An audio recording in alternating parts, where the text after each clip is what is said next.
Good evening. Welcome to the City Commission meeting Tuesday, October 21st. Chelsea, would you please call the roll? Mayor McCullough. Yes. Commissioner Adamchak. Here.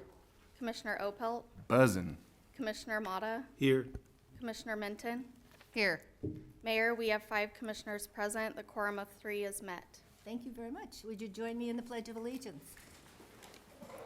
I pledge allegiance to the flag of the United States of America and to the republic for which it stands, one nation, under God, indivisible, with liberty and justice for all.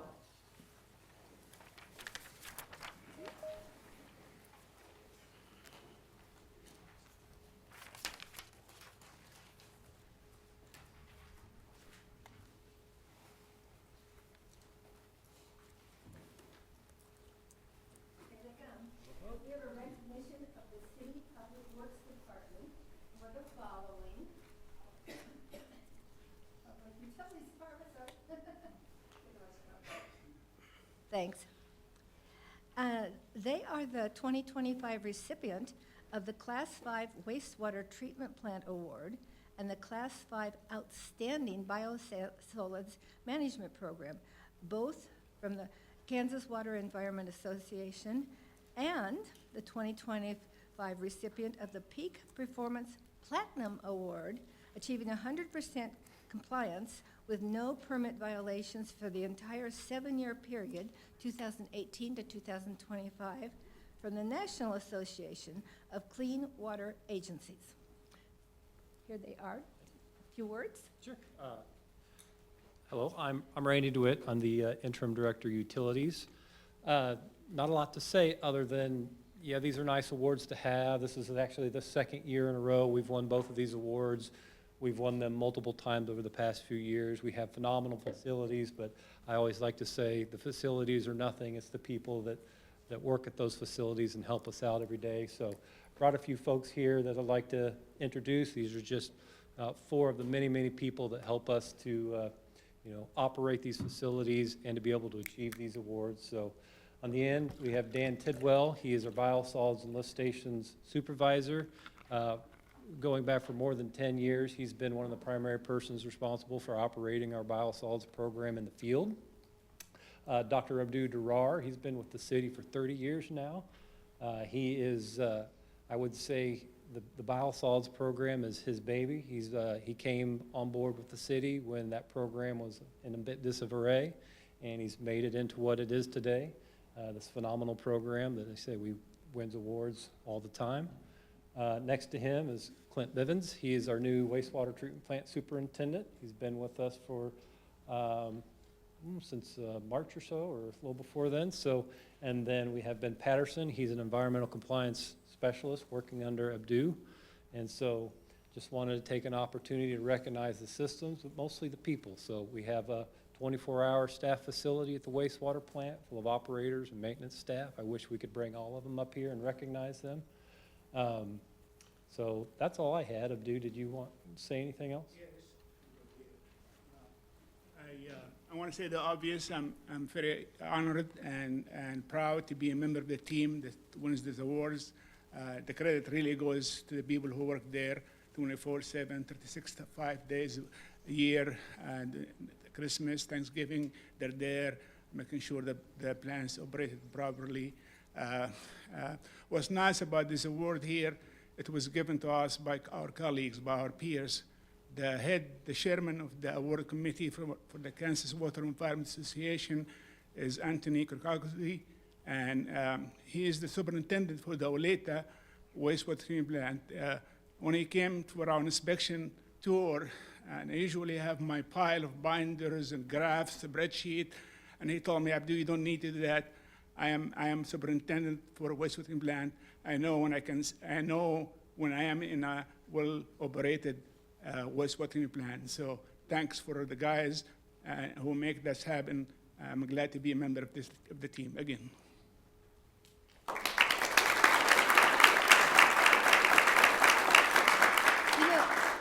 Most of us, when we turn on our taps, we don't even think about who's behind making sure that that water is good. And I know there's a lot of rural communities that have problems with nitrates that have to use bottled water, and, you know, that would be such a hassle for anybody. And our water also tastes good. I don't know how much you have to do with that, but my daughter's at the University of Madison University of Wisconsin, and the water in Wisconsin is awful. I hear it's clean, but it's, so it's really great. Thank you very much for everything you do. Thank you, Mayor. I have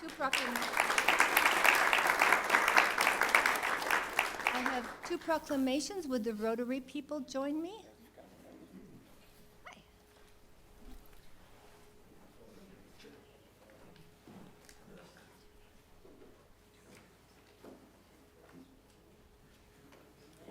Whereas Rotary International, founded in 1905, is one of the world's first and largest nonprofit service organizations, uniting neighbors, friends, and leaders to create positive and lasting change around the globe and in their own communities.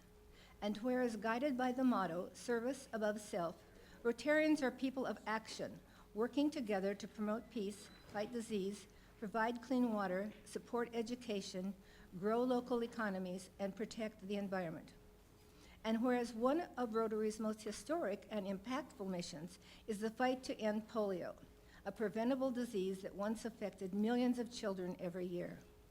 And whereas through unwavering commitment and global partnerships, Rotary has helped to bring the world to the threshold of a polio-free future. And Rotary clubs in Manhattan are proud to stand with millions of Rotarians worldwide in this cause, offering their time, talent, and treasure to ensure no child suffers the effects of polio again. And whereas the passion, generosity, and service of 225 members in our 2 local Rotary clubs continue to make a difference not only internationally, but right here in Manhattan through service projects to address critical issues such as poverty, disease, hunger, illiteracy, and the environment. Now, therefore, I, Karen McCullough, Mayor of the City of Manhattan, do proclaim October 24th, 2025 as World Polio Day, and encourage all citizens to join me in honoring the work of Rotary International and our local Rotarians, who exemplify what it means to lead with purpose and serve with heart. Thank you. Would you like to make a few comments? Thank you, just a few. So thank you to the mayor and to all of the commissioners on behalf of the Manhattan Rotary Club and the Manhattan Konza Rotary Club. We are deeply grateful for you guys recognizing our commitment to ending polio through the proclamation. We started this fight in 1985, so it's been 40 years now that cases have been reduced by 99.9%, mostly due to Rotary's involvement in that and our commitment to making sure that we live in a polio-free world. So we appreciate you guys Thank you. honoring us. We appreciate all the work you've done. This is absolutely wonderful. I'm old enough to remember the 50s when we didn't have the Salk vaccine and other things, and we had to lie down in the afternoon. I don't think it would have stopped us from getting polio, but our mothers thought that. But it really was scary, you know, and kids were dying. Yeah. And then also there was the effect of later, people who got polio as children later had many difficulties, kind of came back and got them. So thank you, Rotary. Thank you. Thank you.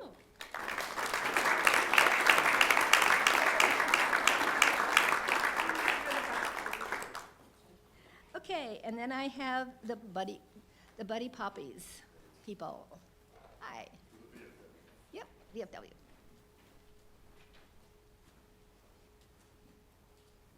Whereas the annual distribution of Buddy Poppies by the Veterans of Foreign Wars of the United States has been officially recognized and endorsed by governmental leaders since 1922. And whereas VFW Buddy Poppies are assembled by disabled veterans and the proceeds of this worthy fundraising campaign are used exclusively for the benefit of disabled and needy veterans and the widows and orphans of deceased veterans. And whereas the basic purpose of the annual distribution of Buddy Poppies by the Veterans of Foreign Wars is eloquently reflected in the desire to honor the dead by helping the living. Now, therefore, I, Karen McCullough, Mayor of the City of Manhattan, Kansas, do hereby urge the citizens of this community to recognize the merits of this cause by contributing generously to support through donations towards the Buddy Poppy Drive on November 1st, 2025, the day set aside for the distribution of these symbols of appreciation for the sacrifices of our honored dead. And I urge all patriotic citizens to wear a Buddy Poppy as mute evidence of our gratitude to the men and women of this country who have risked their lives in defense of these freedoms, which we continue to enjoy as American citizens. Thank you. Thank you. Oh, that's beautiful. Thank you. So I've been to many places in the world that don't have clean water, and you never appreciate it until you go to those places to turn on the tap and drink clean water and not die. Yeah. So Thank you. water is extremely important. But my name's Clay Rose. I'm the commander of the VFW here in Manhattan. We have a very active post. This money that we raise from these poppies, I want to say they're not for sale. We take donations, free will donations. So if you want to give me $1 or nothing, or $100 bill, I mean, whatever you want to give, that's what it's about. And all that money goes into our relief fund. Some of the things that we use our relief fund for, we had back in the summertime, we bought one veteran an air conditioner for his house because his HVAC went out. We've bought brakes for families that have only had, the one vehicle to get around. We do all kinds of stuff like that. It seems like every week my text group is going off about something about the relief committee. So the money that we raise from this really goes back into your neighbors to help them out. And this is Jan. She's president of our VFW auxiliary here in town. Jan, you wish to say anything? Please. We always participate in the Buddy Poppy. We take turns, and it's always such a wonderful event. Thank you. So Saturday, November 1st, 8 to 2, we're going to be in front of both Dillons and at Hy-Vee. So if you see somebody out there wearing one of these hats or purple shirt, giving you a flower, make sure you stop by the ATM. But they're not for sale, okay? Thank you. You want to give Yes, some to the commissioners? I have one more proclamation that we're going to read on Thursday, and I just wanted to mention it. This is to make Thursday, October 23rd, 2025, as Reverend Jim Reed Day. And Jim has done so much, and of course, he was the one who founded the Flint Hills Community Clinic, which has been going now for 20 years. And so we'll give him this proclamation on Thursday.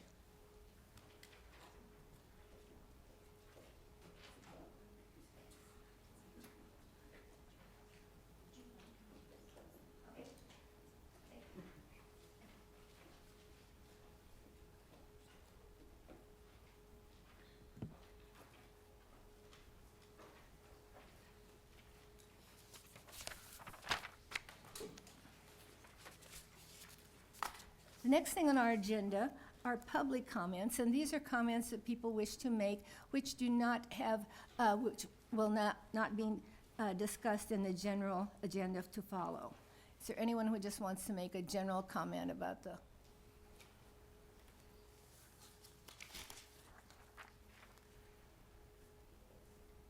Michael, did, okay. Okay. Commissioner comments. Last weekend, I went to the annual League of Kansas Municipalities Conference, and it was a 2-day conference with breakout sessions and stuff. Went to one on community engagement, one on housing. Independence is doing some really cool things with RHIDs, and they're working with a 3D printing company that's 3D printing houses, pretty neat. And then one on the First Amendment in action, which we will all get to experience this evening. So that's, hopefully it won't get to any of the examples they shared in that session. And then I went on one on property taxes in Kansas and how local Kansas governments are facing challenges. And that was a standing room only session. It was really interesting, but it was really educational and good to see that we are not dealing with unique challenges here in Manhattan. While we are certainly different than everybody else, we do have a lot of the same challenges across the state, and it was really cool to kind of swap stories and talk to some of our counterparts across the state. And I was honored to be able to elect our city attorney, Katie Jackson, to a position on the board of directors. So she'll be serving there for 3 years. Yeah. So yeah, it was really good. Thank you. Susan? Susan and I both went to the Chamber Board Retreat in Lenexa. And, what? Jamie. Oh, and Jamie, yes, sorry, and Jamie. Yeah, we went to the Chamber Board Retreat, and it was very interesting, and our city manager did a wonderful job of presenting some of the things that we're doing in Manhattan. And what I really brought out of that was they have done some amazing things with downtown Lenexa. 30 years ago, it was kind of a nothing. And it was because they had a plan. And I can't stress enough how important it is to sort of sit down and say where you want to go and then follow that plan. And they did. I was very impressed with what they'd done, but I did find the city a little cold. I think our downtown is much warmer and friendlier, and we've got trees and things, and so I wouldn't trade our downtown, but I was very impressed with the way they really did follow the plan. Okay, on to the consent agenda. Items on the consent agenda are those of a routine and housekeeping nature. If anyone has a comment that they would like to make about the consent agenda, or any of the commissioners want to take anything on or off the consent agenda. Nothing major. There was a typo in one of the resolutions today, E3. The resolutions authorizing infrastructure for the Grand Mayor. The city will be having a cost share as part of that on the street, and it's Grand Mayor Parkway, which will be affected. It was erroneously mentioned in the summary as Miller Parkway. So staff has corrected that. Okay. I had a question on an E1. What we're going to charge for staff time for establishing fees and procedures for staff time. As I read it, we would charge people for an amount of time that individual who's doing the research for them. It didn't sound like we had one sort of basic charge, that it depended on who helped you look things up. That's correct, Mayor. Oh, I'm sorry.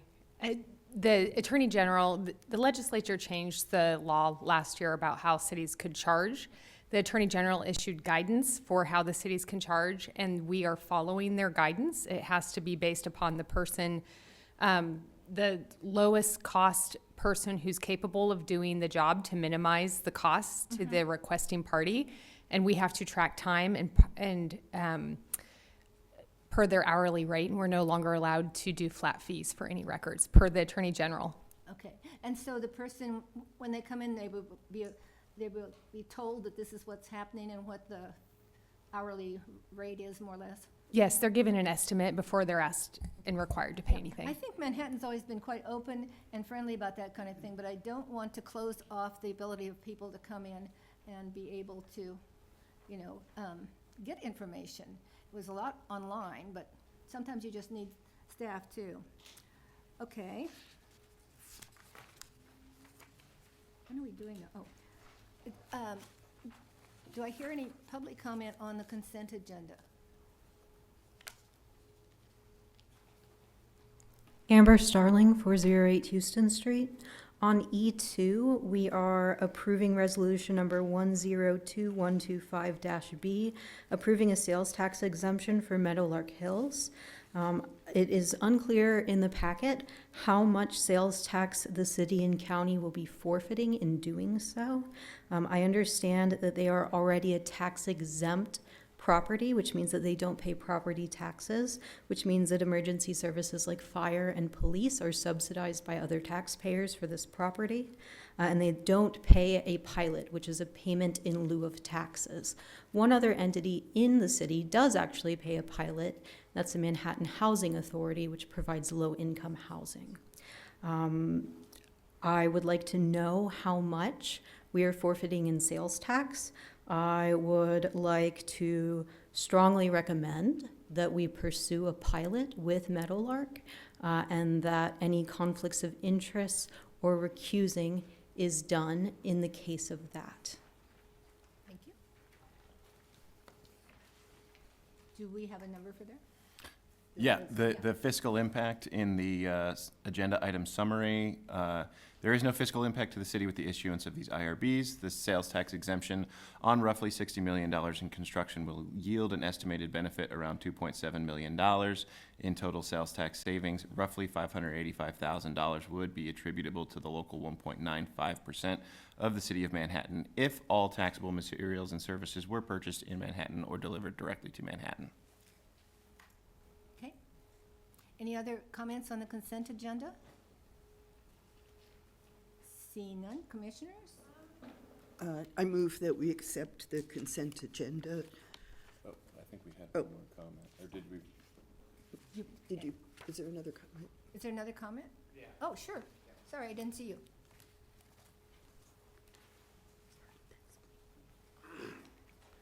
My name is Jacob Stoltz. I live at 4514 Freeman Road. I don't really like Meadowlark. I don't know. I just want to say that. I don't like him. All right. Thank you. Okay. Okay, any other public comment? Stand up, okay. Commissioner comment or commissioner action? I'll move that we approve the consent agenda. Second. It's been moved and seconded. Chelsea, would you call the roll, please? Commissioner Adamchak, Yes. Commissioner Opelt, Yes. Commissioner Motta, Yes. Commissioner Minton, Yes, with the exception of E2, I'll abstain. Mayor McCullough. No on E2 and S on everything else. Okay, Okay, one second. I have a presentation now. Oh. Oh. One moment, sorry. So motion carries 5-0 with the exception of item E2, which carries 3-0, or 3-1 to 1. Okay. Good. I have a presentation from the Discovery Center.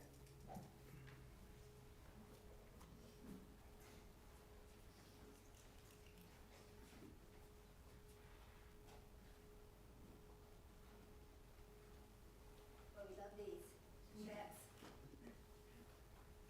Hold it up.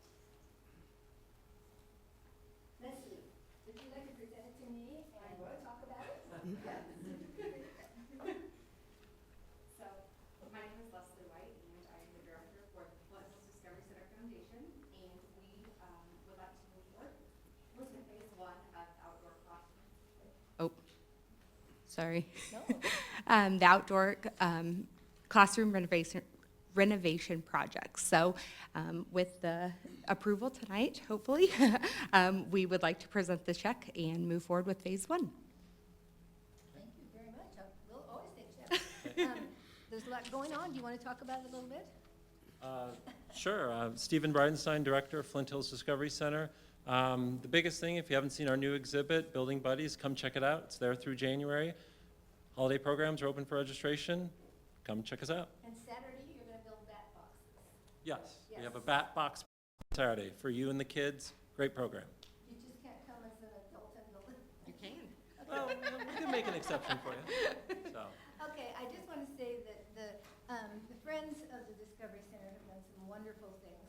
And of course, Thursday night is their gala bash, and so poor Leslie is probably running in circles, but it's really, really fun. And I just can't tell you how much we appreciate the public and the public's gifts and that kind of thing. And yesterday I welcomed the Kansas travel agents, and I had so many things to tell them about what's going on in Manhattan, just everything. And of course, they were on in the Hilton right across from the Discovery Center and the Museum of Art and Light and the Blue Earth Plaza, and, you know, it's just really wonderful. So, thank you. Well, thank you. Oh, one more thing. The foundation has a thing from the state of Kansas.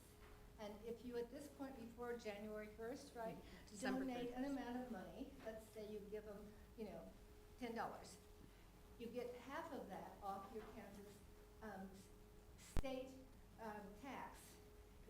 You know, when you pay it in April, so you get $5 off, or if you give 100,000, you get 50,000. That's right. Anyway, so it's a really good way to be able to support the Discovery Center and you know, save a little bit on taxes. Thank you. Yeah. I'll And, take this. and what she's speaking of actually goes to this project that we're moving forward on, so. Thank you.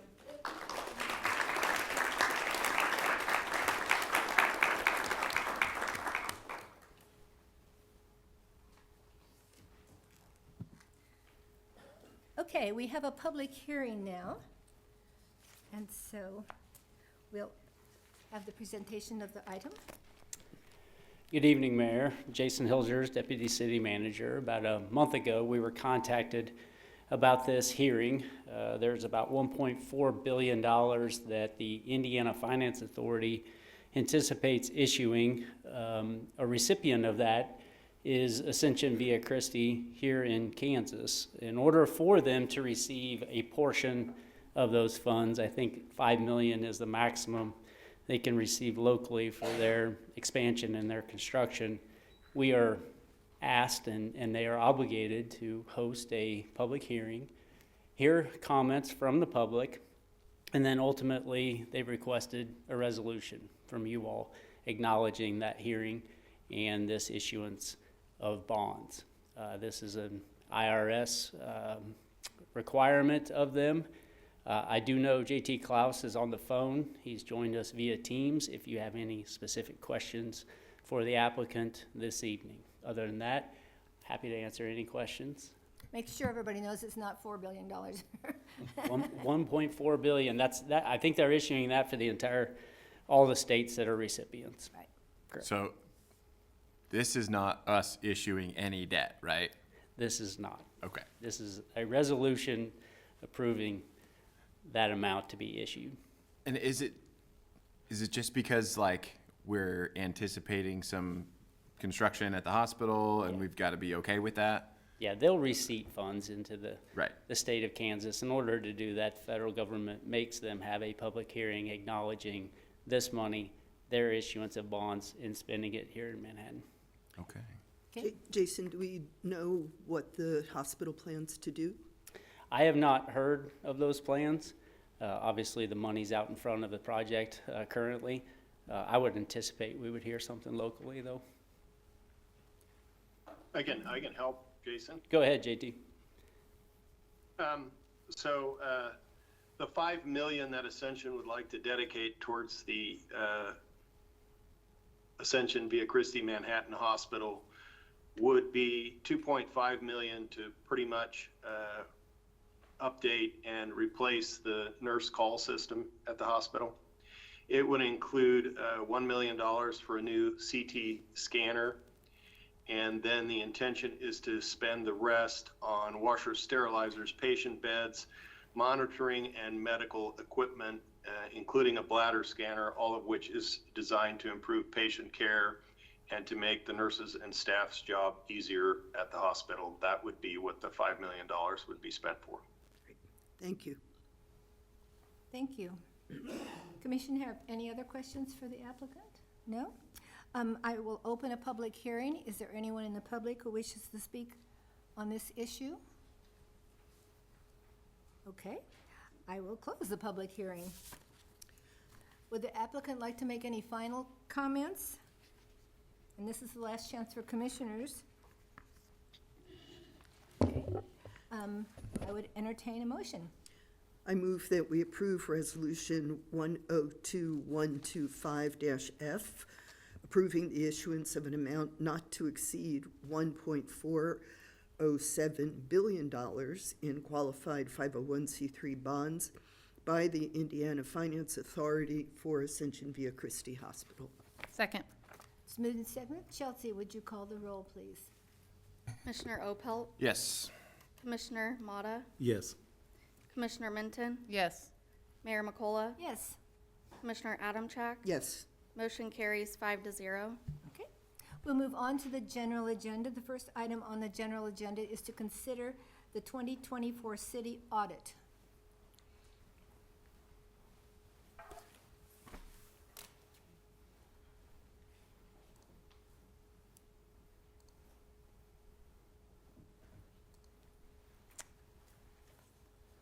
Good evening, Mayor and Commissioners. Rena Neal, Director of Finance. Tonight, I will be presenting the results of the 2024 City Audit, and then we also have Dr. Eric Higgins, our Chair of the Municipal Audit Board, here for comments as well.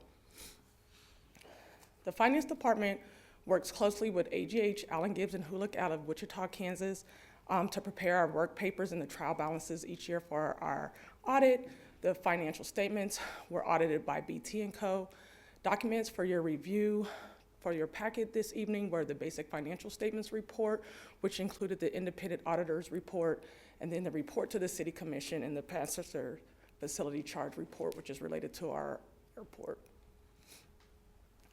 The financial statements were presented fairly in all material respects in accordance with the generally accepted accounting principles, and we received an unmodified opinion, which is the highest audit opinion.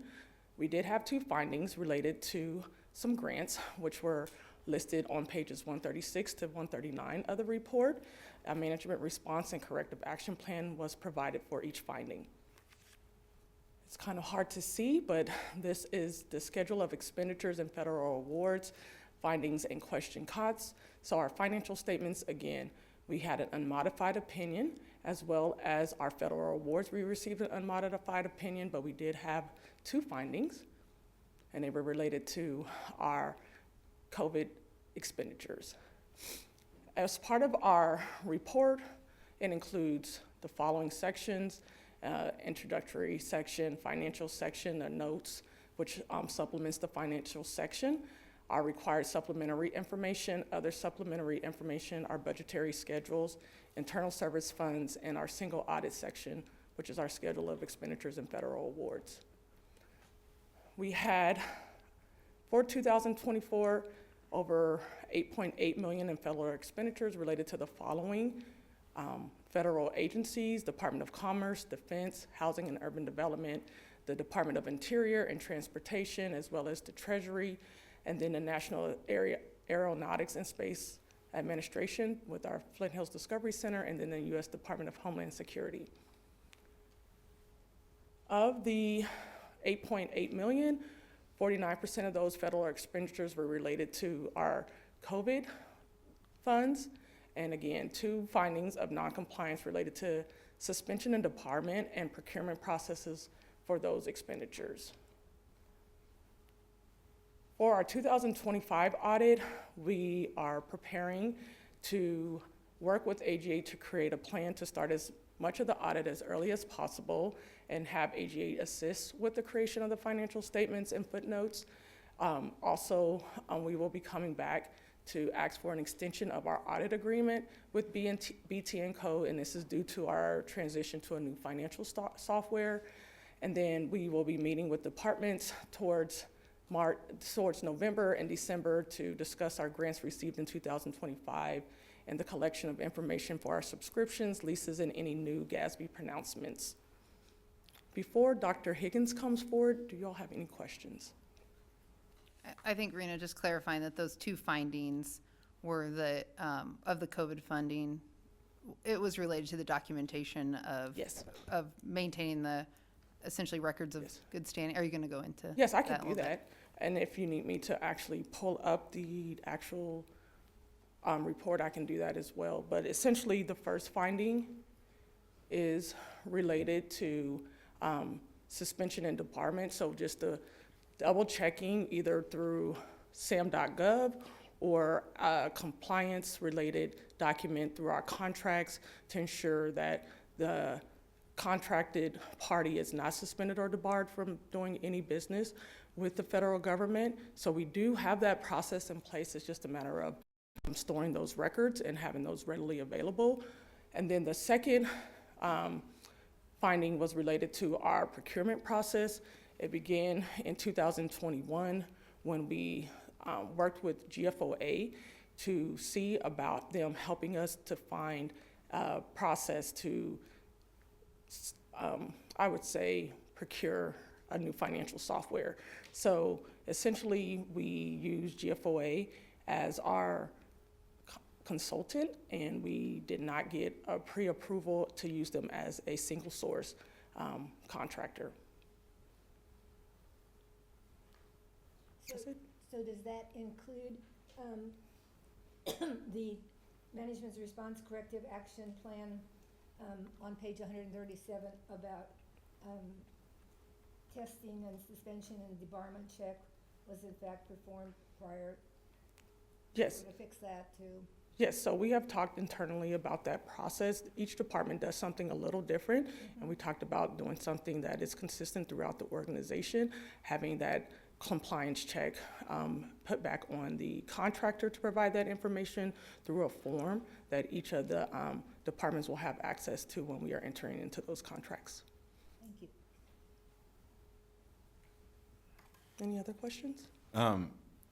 When are the ACFRs for 23 and 24 going to be on the website? They already are. They're basic financial statements. The ACFRs, they're like, are we going to have those or? No, because we did not complete the statistical section, so they're just the basic financial statements. Okay. So they include everything except for the statistical section for those 2 years. Okay. So they are completed audits. Okay. Okay. The goal is to get back to having statistical section put back into our audits. Okay. So Dr. Higgins?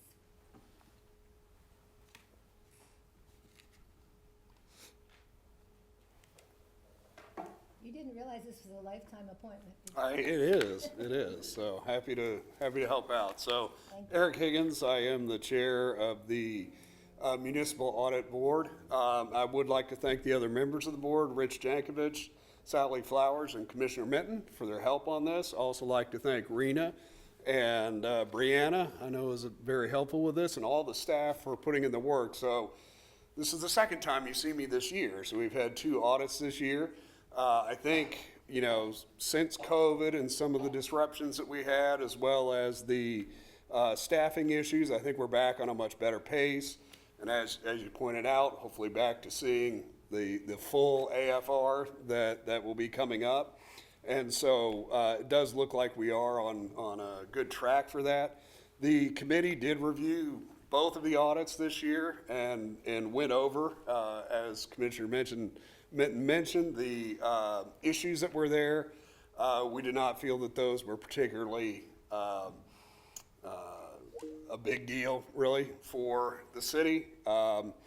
You know, one of the things that we've talked about in the past, we tend to see some of these things with the grant area. That's usually where we have any issues, and it is difficult when we don't have a centralized grant administrator. And we've got a lot of grants that came in during COVID time and other things, and so it can be difficult.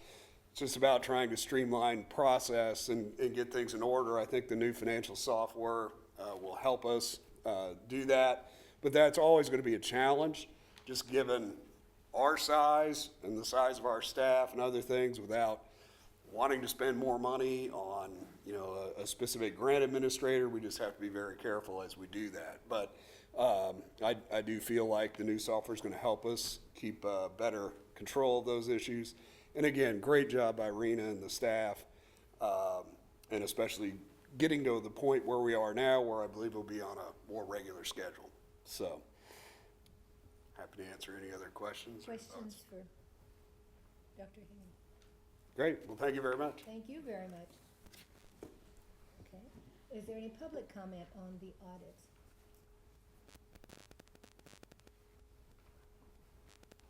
Seeing none. Public comment is closed. Do you have any questions for staff? No comments?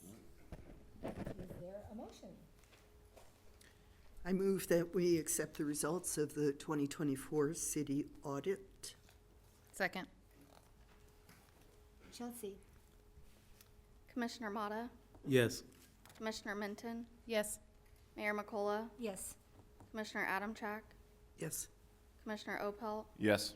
Motion carries 5-0. I really want to thank Jamie and Mr. Mata, who has done it in the past, and we appreciate both of them plowing through this. It's a lot of pages and a lot of numbers. It's really crazy. Okay. Item B, consider rezoning a tract of land southeast corner of North Scenic Drive and Anderson Avenue and amending Stonecreek Commercial PUD. Good evening, Stephanie Peterson, Director of Community Development. The first rezoning item for you this evening is Stonecreek Business Center. I'm going to use the staff report just here as a visual tool. So here is the tracts that we are looking at. Everything that is currently developed on is part of the Stonecreek PUD. The tract that right here that is not developed, that is currently zoned CN Neighborhood Commercial. And the applicant is requesting to rezone everything shown in blue to business commercial. It's our kind of our most restrictive type of commercial district. You'll notice that these 3 lots right here, which are all, so it's one building, but it's been platted into 3 lots. Those are going to remain part of the PUD right now, only because this center lot does not meet our minimum lot standards. So at this point, they're going to stay as part of the PUD until we can figure that out. But that is the request before you this evening. I'd be happy to answer. Oh, let me add, this did go to the planning board a couple of weeks ago, and they unanimously recommended approval of it. Are there any questions that I can answer? Questions for Stephanie? Stephanie, so from when I read the materials in the packet, it sounded as if part of that land was going to be used for traffic easement? Correct. So this tract right here is currently a travel easement that is going to extend over onto this tract. Those are the plans as of now, but I'll just remind us that we don't conditionally zone the project, so they could, in theory, do something different with that BC zoning.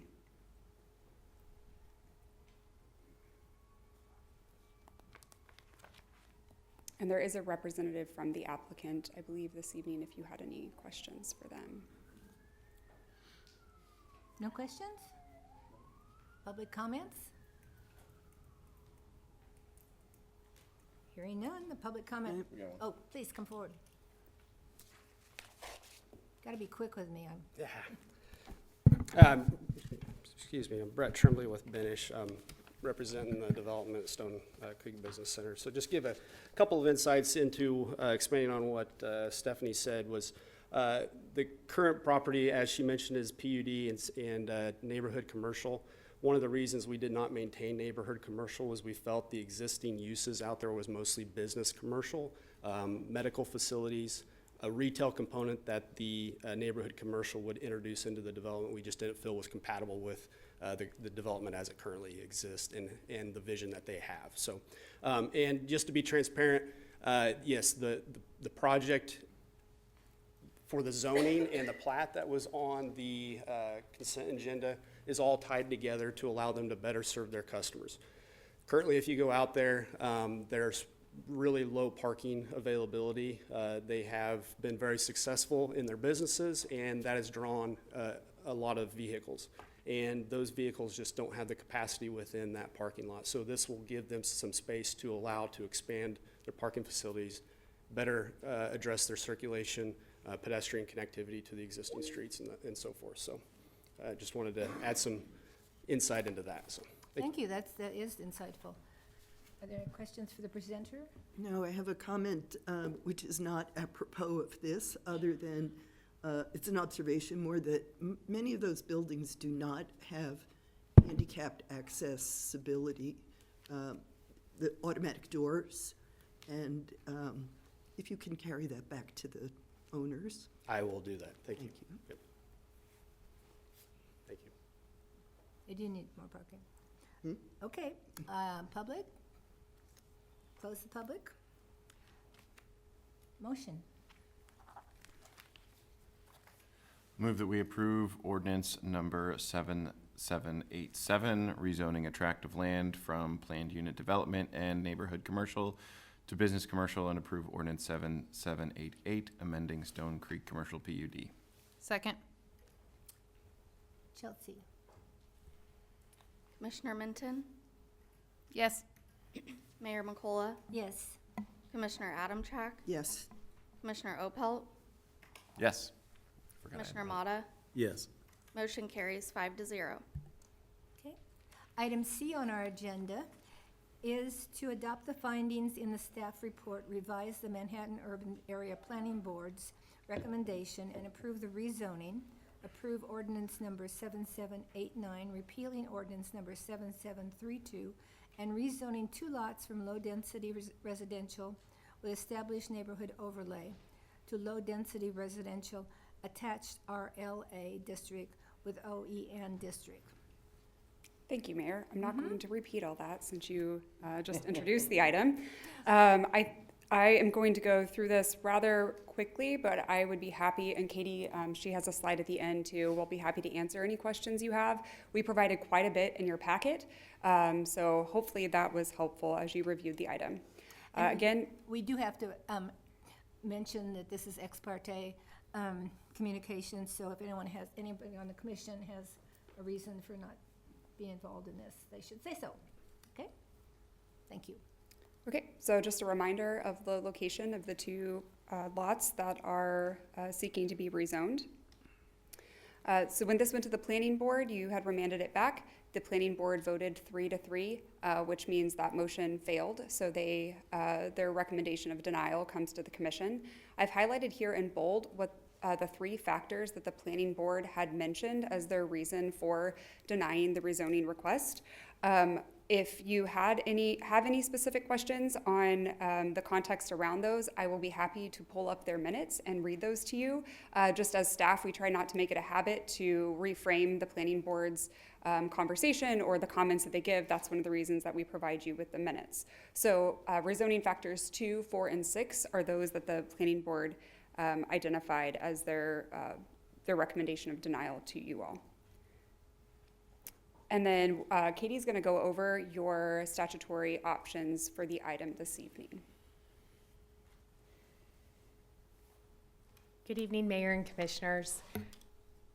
This item has wound through the city. As you all know, it was before the City Commission last fall. It was challenged in Riley County District Court and remanded to the City Commission. You all heard it again on September 15th of this year. And as the statute allows, you remanded it to the planning board to provide you with more to review their own recommendation and provide you with guidance as to why they were making their recommendation. The statute now turns, at the very end of this provision, it talks about at this point in the process, when the item comes back to the governing body, you have the 3 options that are shown here on the slide. In addition, last fall, you received a protest petition that at the time, based upon the signatures on the petition, it was provided, but it was determined to be invalid. Since that time, the Kansas Court of Appeals has issued opinion that has reversed the way that cities count signatures on protest petitions. The meaningful change for this petition was previously cities followed property law and did not count a signature if only one of multiple owners signed for that parcel. Now the Kansas Court of Appeals said that the city has to determine the undivided interest that signatory has in the property and give that percentage of their parcel to the petition. The result of that math formula is that now the petition passes, it is valid because it's 20.79% of property owners within the notice area have protested this rezoning. The impact of that petition, that protest petition that is valid for this commission, is that an ordinance to rezone the property must be adopted by a 3/4 supermajority, even at this phase in the process. So this slide before you combines these 2 things that I've just discussed that are in the statute and tells you the votes for each. Another factor for this commission that is highlighted on the slide is that last November, as is the process, the City Commission adopted an ordinance to rezone these parcels. Due to the efficiency of city and county staff, that ordinance was filed with the county It should have been on hold as this challenge made its way through the court. So in order to clean up the county records, we will have to adopt some ordinance to account for whatever the commission's decision is tonight with respect to this rezoning. So each of those things are highlighted here. I can go through each of the options if you have any specific questions or answer any other questions for the commission. Why don't you do that? Go through the options? Okay, the first one in this case, we have a planning board recommendation to deny the rezoning request. That takes a minimum of 3 votes of this commission to adopt that recommendation.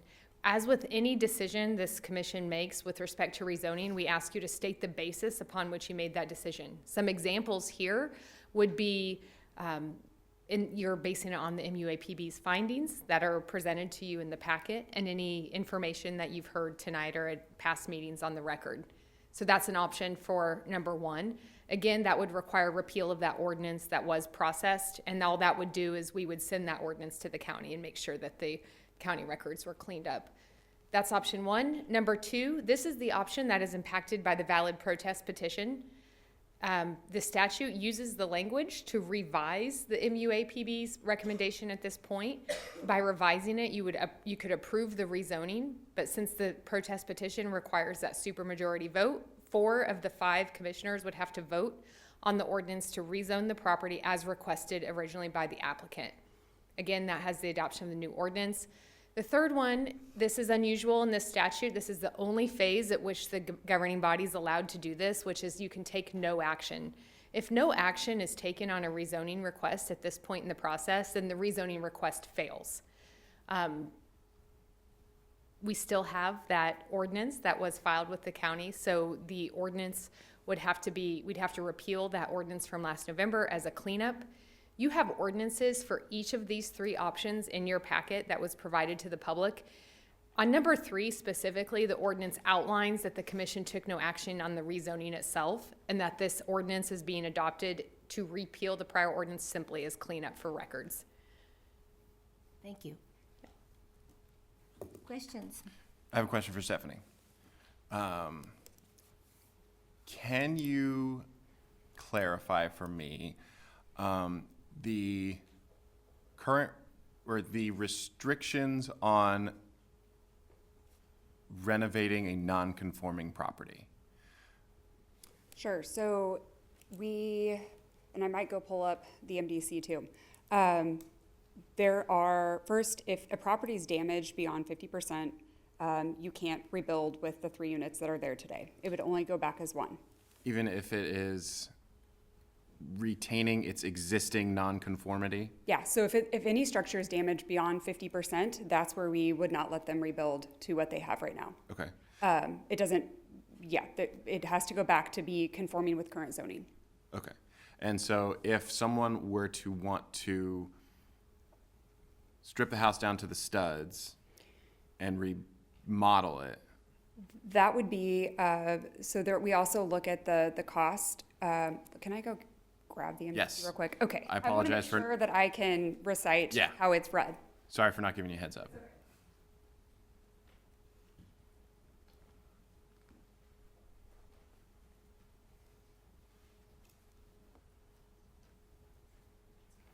So it does talk in here about what is considered, we'll say, allowable types of renovations. So that would be like obviously an emergency repair if you have to do cosmetic updates. But I believe there's a provision in here that speaks to the value, like a certain, once you reach a certain value of the home, you would no longer be allowed to do that.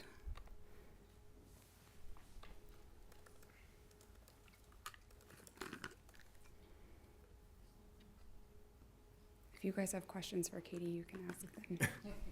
Like, concentrate on what you're doing.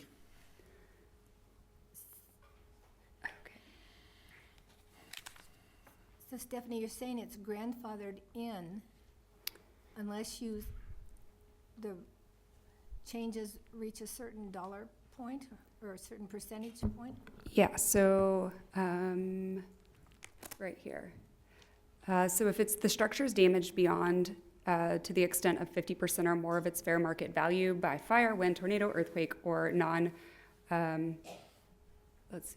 it may not be rebuilt, repaired, or used, and it has to conform with the existing zoning district. We go on to say that rebuilding, okay, so we can't enlarge, expand, or relocate. I don't think we would do that here. So an enlargement or expansion of it would increase that degree of nonconformity. If someone wanted to strip that down to the studs and then put back 3 units, we would, I think that the way that we would interpret that, and maybe Katie has a different opinion here, but you've abandoned the use as 3 units. So you've taken out 2 of those units during that remodeling phase and basically put it back to 1 singular unit. So then as you're putting those back in, that would be basically a new use of that structure. Interesting. Okay. Would you agree with that? I would only add that when we've had this circumstance arise in the past, what we've actually done is when the building permit is submitted to the city, so we have the specifics of their intended improvements. We've reviewed that with community development, with legal, under the ordinance that Stephanie just described, so that we could give the owner the feedback on whether or not that loses the non-conforming use before that occurs. Sure. So we do respond to specific plans that way. Okay. You did just following up with some of that, you did reference, well, depending on what the value of those were, like if someone's just remodeling. Yeah, so we actually, I'm sorry, go ahead. If they're just remodeling, would it be if that remodel is gonna reach a certain percentage of the value, and then to go on with that, what if they just had a plan where every so many years they're gonna remodel so much? So if you did it over the course of a number of years, it's gonna get up there, but if you do it all, you can't, can you do it all at once, or do you track what they're doing? So we limit it. I found the section I was looking for. It says renovations and remodels may include repairing, updating, or replacing, and there's only maybe 7 items. So it's like windows, the roof, finishes, fixtures, utility systems, non-structural features. So that would increase energy efficiency. So just based on those items, you wouldn't be able to strip it all the way down to the studs and then rebuild it back into 3 more units. At that point, you would have to put it back as a single family 1-unit home. But you could do a facelift, and if Yeah, you wanted you to could put a do whole bunch cosmetic of money in repairs. it, making it nice, but keep it basically the same. Yep, and you That would be could fine. replace the windows for like energy efficiency, Sure, safety. You could repair the roof so you don't get any major leaks. Those basic elements. What if a unit has been abandoned, not used for a long time? So it's more of the way that we're looking at this is more of the intent of it. So that's where we start looking. We work with the property owner to figure out, was it just not able to be rented, like nobody was interested, or was it not in a state of repair that it could be? And based on those facts is how we would determine whether that has been truly abandoned or not. Okay. Other questions for Stephanie? Would the applicant like to make any comments?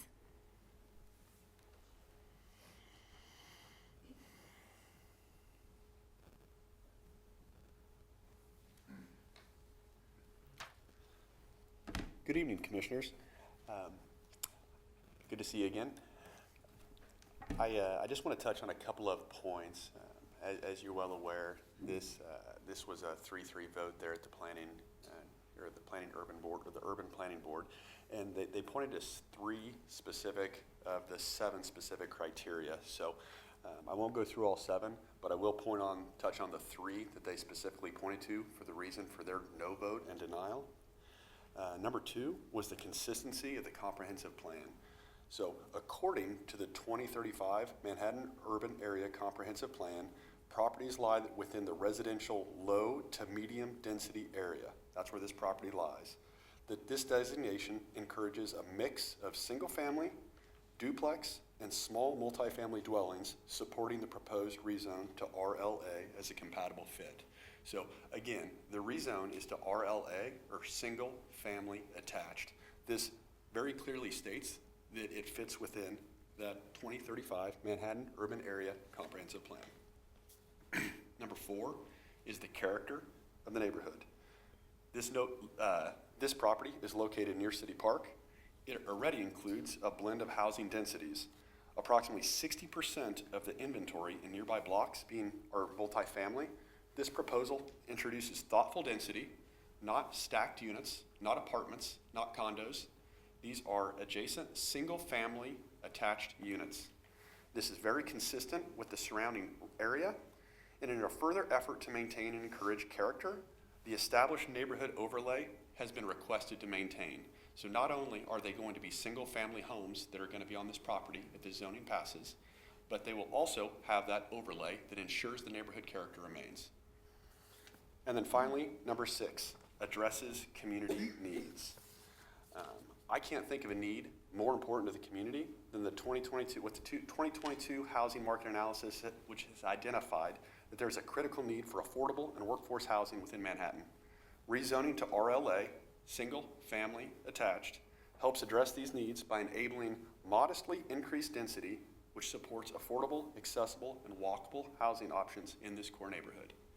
And then finally, I just want to mention that for a practical matter, that no one is going to completely remodel this 3-unit property if they are still out of compliance. No one is going to risk, for a practical matter, renovating 3 units and pouring hundreds of thousands of dollars into a property that, if a natural disaster occurs of wind, fire, hail, tornado, something that damages more than 50%, that entire investment is lost and it can't be recouped because it will still be out of conformity. So I ask that you focus on these 7 criteria only, and are objective in your vote. Thank you for your time. Can I just ask a question? I'm a little confused about exactly what you're planning to put in there, because I've heard, triplexes, I've heard 6 units. I mean, what exactly are you trying to put there for the public? Great question. I just want to point out, we have to stick to the zoning Yeah. requirements and assess it on the maximum or minimum, the maximum allowable within that space. I don't mean to cut anyone off. I just want to make sure that if Stephanie could address what the maximum allowable per the zoning would be. Sure. So in the RLA with the OEN overlay, there's no more than 3 units that could be allowed on any given lot. So, one triplex, or that? Well, so the other note is that they have to be single-family units. It can't be apartment type of units. So they can't be stacked on top of each other. They have to be side by side, where each one shares a common wall. So we're gaining 3. There's 2 lots. There are 2 lots that currently have 3 units on each. Lot. And per the zoning, they will both be allowed 3 units on each lot. Okay, so 6 units. 6 total for each lot. Okay, thank you, because I. Wait, say that again, Stephanie, you meant 6 total units, 3 Oh, I'm per sorry. lot. 3 per lot. Yes, thank you, yes. Thank you. Any other questions for the, Thank you. okay? I will open the public comment. I have some people who've already signed up. I will call those names, and then after that, we will just entertain other comments. Before we start, do we want to make sure that we are okay with, because I think the neighbors have a presentation that the plan is to present the presentation in 3-minute increments. That's okay with all of us? I'm okay with it. It is not extending time to another person, which is what I was concerned about. And yeah. Okay, I think we have plenty of time this evening. We got through other things rather quickly. Michael Masseri?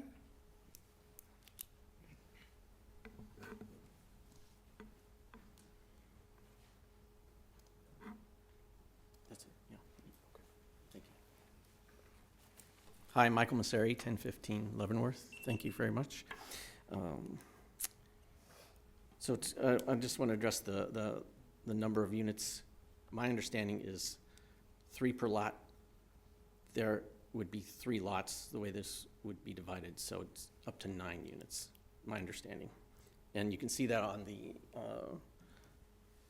the one with the green blocks. That's my understanding. Anyway, also the house at the opposite end of the block has 3 units. It was completely renovated a couple of years ago, massive gutting and redo. So somehow that was already allowed to happen in the current zoning. And then if there was a complete loss or a 50% loss or whatever, I don't think there'd be a complete loss because hopefully people have insurance. So they could recoup their money at the very least. Okay, so let it go on record to reflect that 2 members of the planning board, Bradley Booser, partner at Anderson Knight Architects, and Kelly Carl, employee for BHS Construction, have a direct conflict of interest and should have recused themselves and abstained from voting on the October 6th remand from the City Commission on the zoning of 300 North 11th Street and 1020 Leavenworth Street from low-density residential with established neighborhood overlay to low-density residential attached with a established neighborhood overlay. Okay. So in these images, you can see the potential walling up of our neighborhood, the loss of yards, and a massive increase in paving. You have all seen structures like this going up around town where zoning already allows it to occur. Buildings like this completely change the character of a neighborhood. Historic single-family homes in their original context are much more valuable to experience a sense of place than when other building types are allowed to infiltrate a neighborhood. Do we really want to set the precedent of eroding our historic neighborhoods in favor of modern development that does not take the existing structures into consideration? Removal of our historic resources is something that can never be replaced. We view this project in particular as a tipping point for all of our historic neighborhoods, and that is why we have been fighting so hard for so long to preserve what still remains. This town is on a binge to increase housing, but without the historic foundation provided by structures that were part of this town's origin story, we lack the ability to connect with the past, and that is very concerning. I know it is difficult for some to see, but healthy historic neighborhoods can be the pulsing heart of a city if they are allowed to exist in as much of an intact state as possible. Please help us preserve the charm and character that still remains in Manhattan. Following me. Thank you, Michael. Okay. I have a clarifying question. Michael, the OEN overlay provides for some restrictions on setback and lot coverage. Do you know how are they different for RL versus RLA? I do not know specifically, but there's someone else that can speak more directly to that than I can. Okay. So I'll let someone else take care of that one. Great, thank you. Okay. Thank you. Judine Masseri?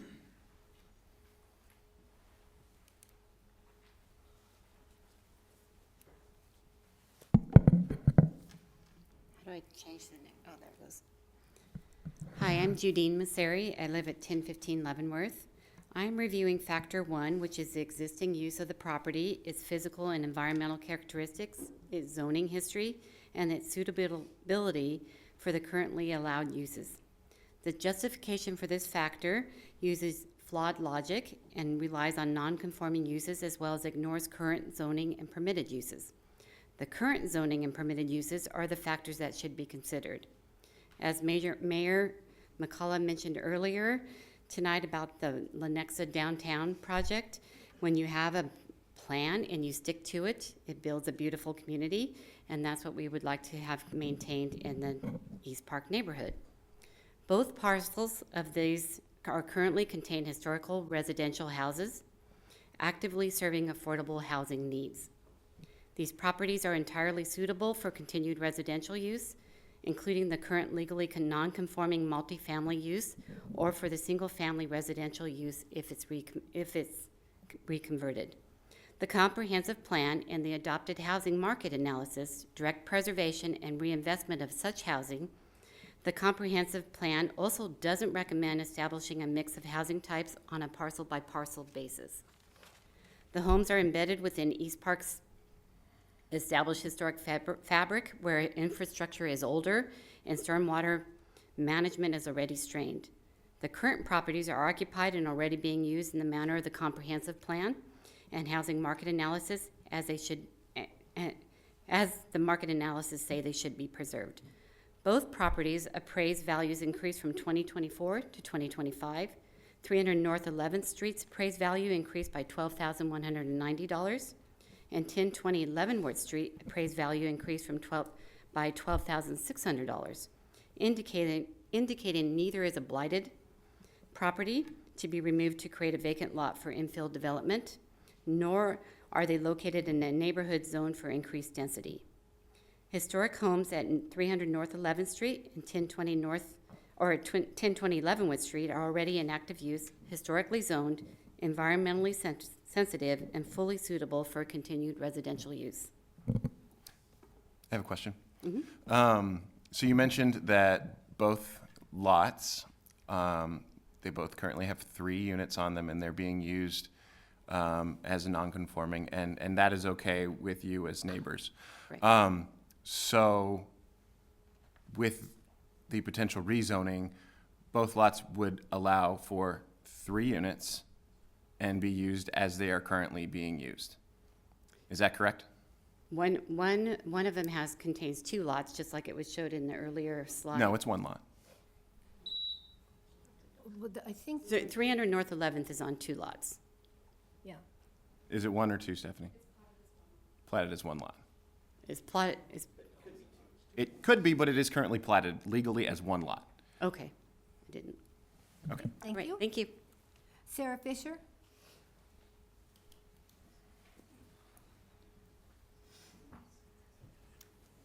All right, I gotta talk fast. Apparently I always go over time. My name is Sarah Fisher. My role tonight is to highlight number 2, which is that this proposal was inconsistent with the comprehensive land use plan and subsequent downzoning at East Park neighborhood circa 2015 on 4 accounts. 1, it disregards the community input of the long-range plan. 2, it destabilizes the neighborhood.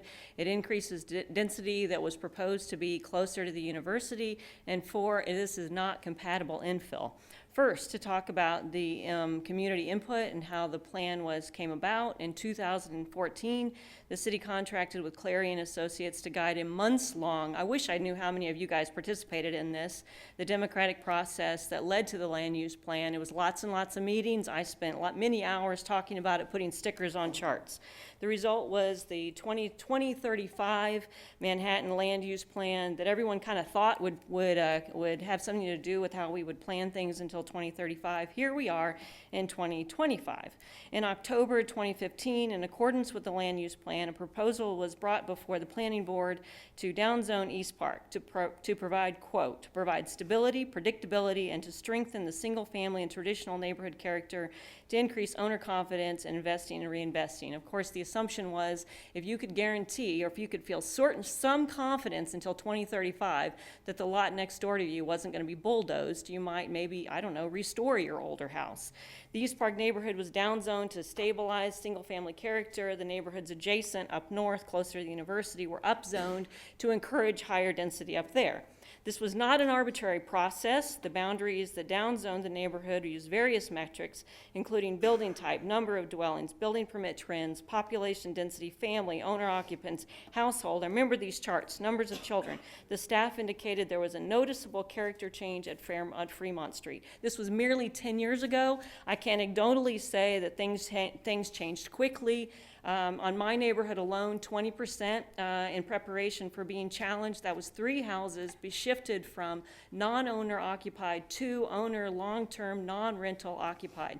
My point is to say that downzoning worked. It created stability. This plan will not create stability. It will destabilize the neighborhood, a direct contradiction to the community-based decision to downzone the East Park in complete disregard for a months-long process access of lots and lots of people. These lots are in a neighborhood of stabilization. Neighbors have lived there, some for over 40 years, others 20, 25 years.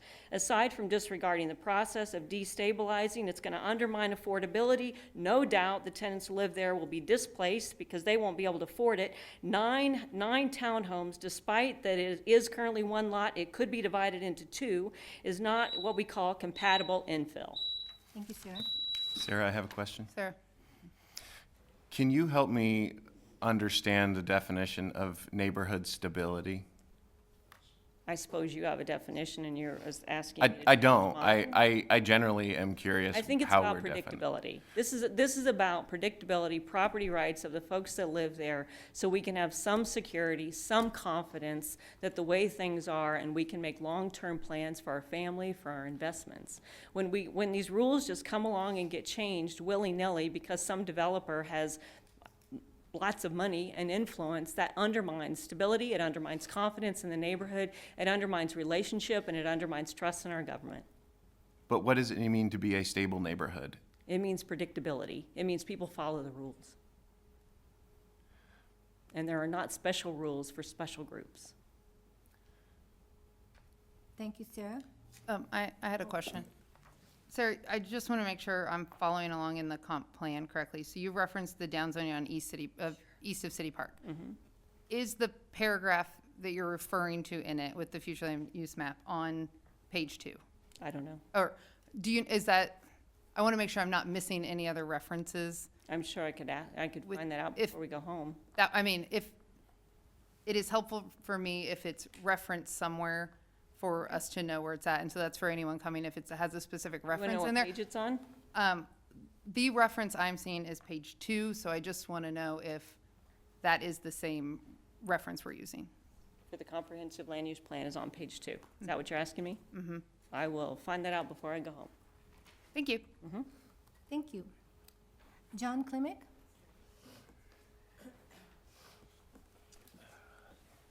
Thank you, Madam Mayor, Commissioners. I do appreciate your forum this evening. I'm John Klimek. I was at 904 Humboldt Street for 28 years now. What I'm afraid we're going to see here with spot zoning is a dangerous precedent being established. One of the key focuses in my particular part of this is the adequacy of the services and infrastructure, which seems to have been overlooked thus far. We do know that the infrastructure, much of this is near 100 years old that's in the ground. The lines above for providing power are also very aged. In this particular case, my key focus that I was aware of was the old storm and sanitary sewer lines. Most of these lines are aligned. In some cases, they overlap each other. In some cases, the stormwater dumps into the sanitary sewer system, creating overflow and contamination risk. This has not been addressed whatsoever. The capital improvement program 24 to 29 shows pipes that are running near capacity on the intercepts at 3rd, 6th, and Houston Streets. At capacity means we have major issues. These added units here, which Michael mentioned with the increased concrete, are going to create additional stormwater problems. The risk of KDHE, MS4, and SSO violations could be a possibility as well, almost a certainty. We can hit the next slide there. This is our map. If you'll notice, these are the storm boxes for the area. We have none. I walk out to my Jeep parked on the street on a regular basis, walking through sometimes 8, 10 inches of storm water because it's got to go 4 blocks away to actually be drained off. This product that would be nice to see some new housing go in, but it's not going to address this issue that's systemic to this entire neighborhood. We shouldn't have to walk through beyond ankle-deep water, and all we're going to do here by creating this precedent is going to be encouraging more people to be attracted to spot zoning, take in a house that is a target of opportunity because they can buy it cheap, and throw multi-user housing on there. If you notice, the old Don Leach property at 300 North 11th has gravel, does not have concrete parking. So a lot of that stormwater for that property is actually absorbed. The electrical grid for our area, also somewhat taxed. Older transformers are residential grade, not commercial. They're rusting, they're leaking. Electrical systems are going to have to be upgraded, including balancing issues that Evergy has problems with all the time. Thank you, John. Yep, Question you're welcome. for John. Thank you. Layla Hood.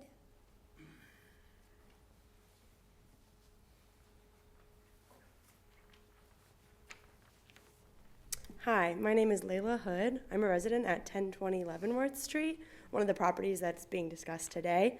I'm a renter at this property. I've moved in June, and I've been forced to move to different properties ever since I've been in Manhattan because of raising rent prices. And this is one of the only properties that has affordable rent for me and what I need for me and my partner and our family.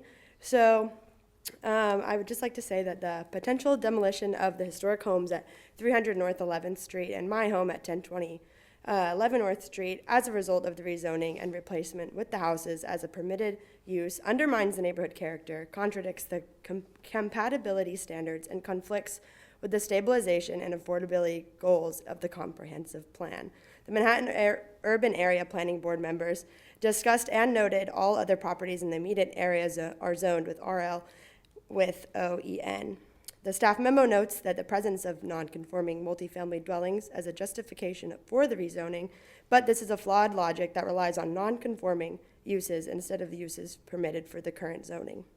For the Manhattan Development Code, the purposes for the zoning and land use regulations: 1, implement the comprehensive plan together with the adopted plans and preserve the enhance and the character of the integrity of the established neighborhoods, the compatibility, the affordability, and the quality of housing within them.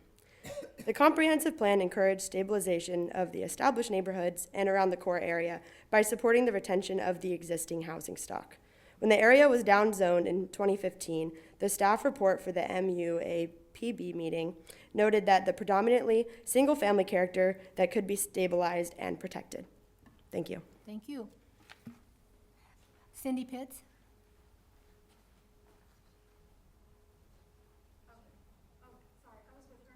Okay.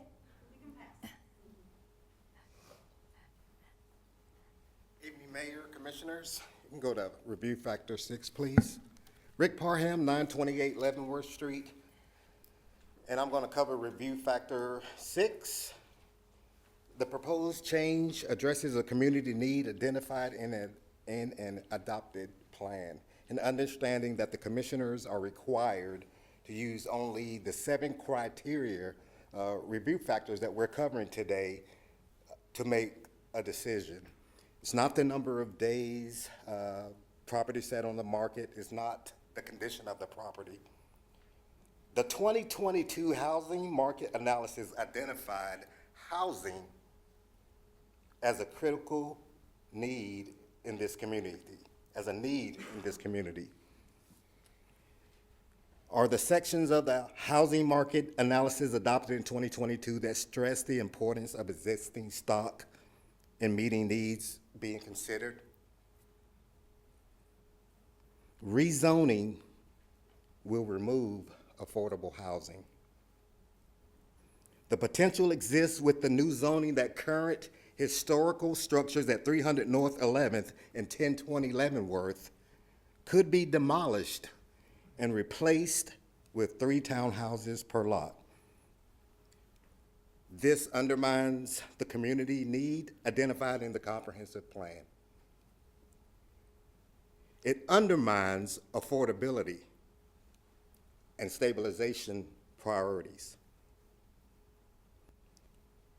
The question of rezoning is only before us because there is a goal, there is a mission. And I submit, is that mission, is that goal demolishing affordable homes, reducing supply, and contradicting adopted needs? In closing, the proposed change addresses a community need. The housing market analysis adopted in 2022 notes, and I quote, The existing housing stock is a critical asset to providing moderately priced homes to the market, and it is generally more efficient to do so than to build new. Thank you. Thank you. Would you make sure and sign in, please? I have a clarifying sorry, question sorry. as well, please. Question? Yes, I have a question. Yes. So with the current zoning, if any construction takes place on these properties, short of completely stripping the house and turning it into a single-family home, we would lose a net of 4 housing units. Is that accurate? If we go from 2 homes with 3 units in them to 2 homes each with single families in them? Yes, the single-family townhome. So the current zoning would actually lose us 4 units of affordable housing if there were any kind of construction on those lots. Is that correct? Okay, I think that's, Repeat your question again. Okay, we have 2 non-conforming properties. Each of them has 3 units. Yes. Currently, with the current single-family zoning, if an owner wants to knock it down and build a brand-new single-family home, which they are absolutely, by right, legally allowed to do, Yes. on both of those lots, we would lose 4 units of housing. We would go from 6 units on 2 lots to 2 units on 2 lots. Yes. Yes. Okay, thank you. thank you. And you lose affordability. Yes, because those houses would be very expensive. Yes. See, yeah. Okay, thank you. Yes. Do you need me to sign? Okay, Cindy, are you? No, okay. Rick Ellis? Ricky Ellis?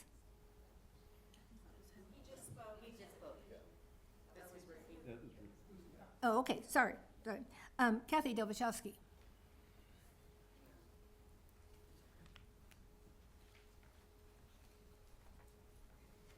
Good evening. I'm Kathy Joltowski. I live at 100 South Delaware Avenue. Neighbors would like to remind commissioners that the comprehensive plan emphasizes fair representation and public involvement. Approval of the requested rezoning would both undermine the policy and the neighborhood's wishes. The neighborhood east of City Park has been working to establish a national historic district for a number of years. A volunteer had previously surveyed properties within the proposed boundary and gathered information about the main structures, but hadn't realized at the time that they should also have surveyed garages, sheds, and other secondary buildings, and so the effort had stalled. The neighborhood is continuing to move forward with the historic district and is investigating grants and other funding opportunities that could be used to hire a professional to further this effort. When the neighborhood becomes a registered historic district, contributing properties would be eligible for rehabilitation tax credits and granting opportunities that would help with renovation expenses. The housing market analysis noted, quote, historic tax credits are a very valuable resource for the rehabilitation of qualified historic properties. Promoting this tool can be very effective in maintaining older properties and community character, end quote. And last, property owners within the 200-foot notification area submitted a valid protest petition in November 2024, and staff continues to provide misleading information about it. While the validity of the protest petition has finally been acknowledged, one of the signature pages was not included in tonight's agenda packet. The city attorney also continues to assert that 1016 Leavenworth has 2 owners of record, even though the ownership record provided to the planning board in October 2024 in multiple subsequent city packets and linked to tonight's agenda shows only 1 owner, leaving the public to wonder why the City Commission has been provided with contradictory information. If 1016 Leavenworth were fully and appropriately counted, the protest petition would represent 24% of property owners within the notification area, and the protest petition would represent close to 36% if City Park's area were discounted. I would also like to mention that I think the last speaker mentioned this, but the condition of either of these properties is not really part of the rezoning process. And also I'd like to remind commissioners that there's also a second property at 1020 Leavenworth. I hear a lot of discussion about the one house at 300 North 11th, but it's not the only property being rezoned. Also, I wanted to mention that the current zoning map shows that both of these lots have already been rezoned RLA, which leaves the public to wonder about the impartiality of this discussion. I would like to urge commissioners to thoughtfully consider the protest petition, as well as all the other factors presented by citizens as reasons to deny the requested rezoning. Thank you. Thank you. Kathy, guess what? I have a question. Can you tell me more about the historic neighborhood designation and the factors that go into designating a neighborhood, and specifically like across the street on the south side of Osage, there's an apartment building that is clearly not a historic building.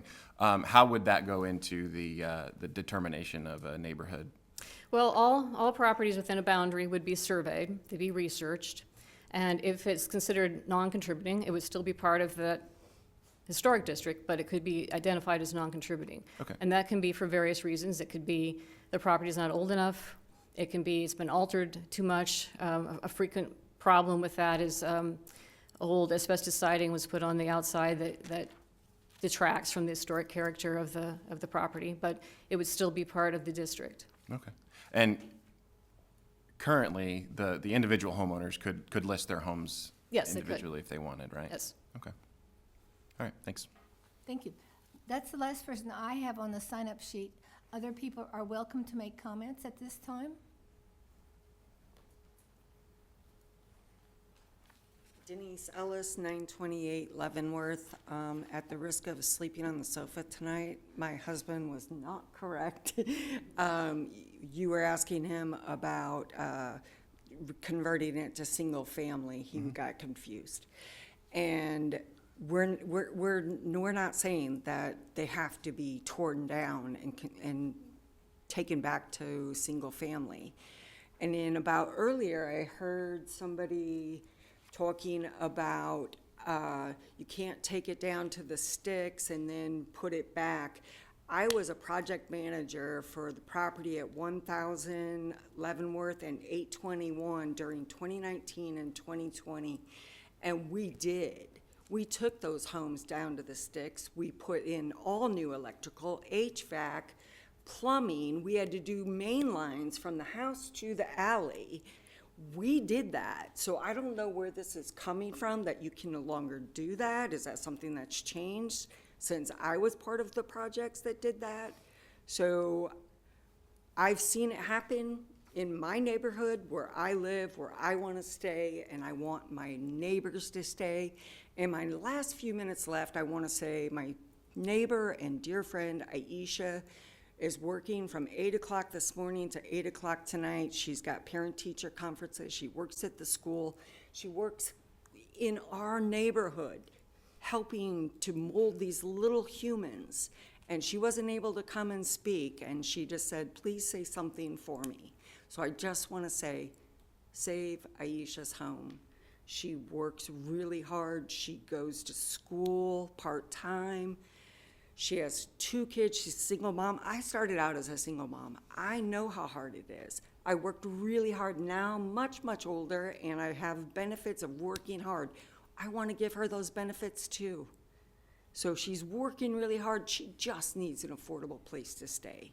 Please don't take that away from her. Thank you. Ms. Ellis, can I ask a question? Yes. Sorry, I just want to clarify, the properties that you worked on, did they have to change the number of units that were in them? No. No. We stayed with the six in the one, but we did take it down to the sticks. And that's what I heard earlier, is that once you take it down to the sticks, you have to take it to single conforming. So no, we took 821 Osage, you can look it up, down to the sticks, all new wiring, all new electrical, all new HVAC, plumbing, all new plumbing, out to the alley. We did the entire property. And 1000 Osage wasn't quite as a deep dive, but it was a pretty deep dive. I think somebody else had mentioned it earlier. Thank you. You're welcome. Other comments?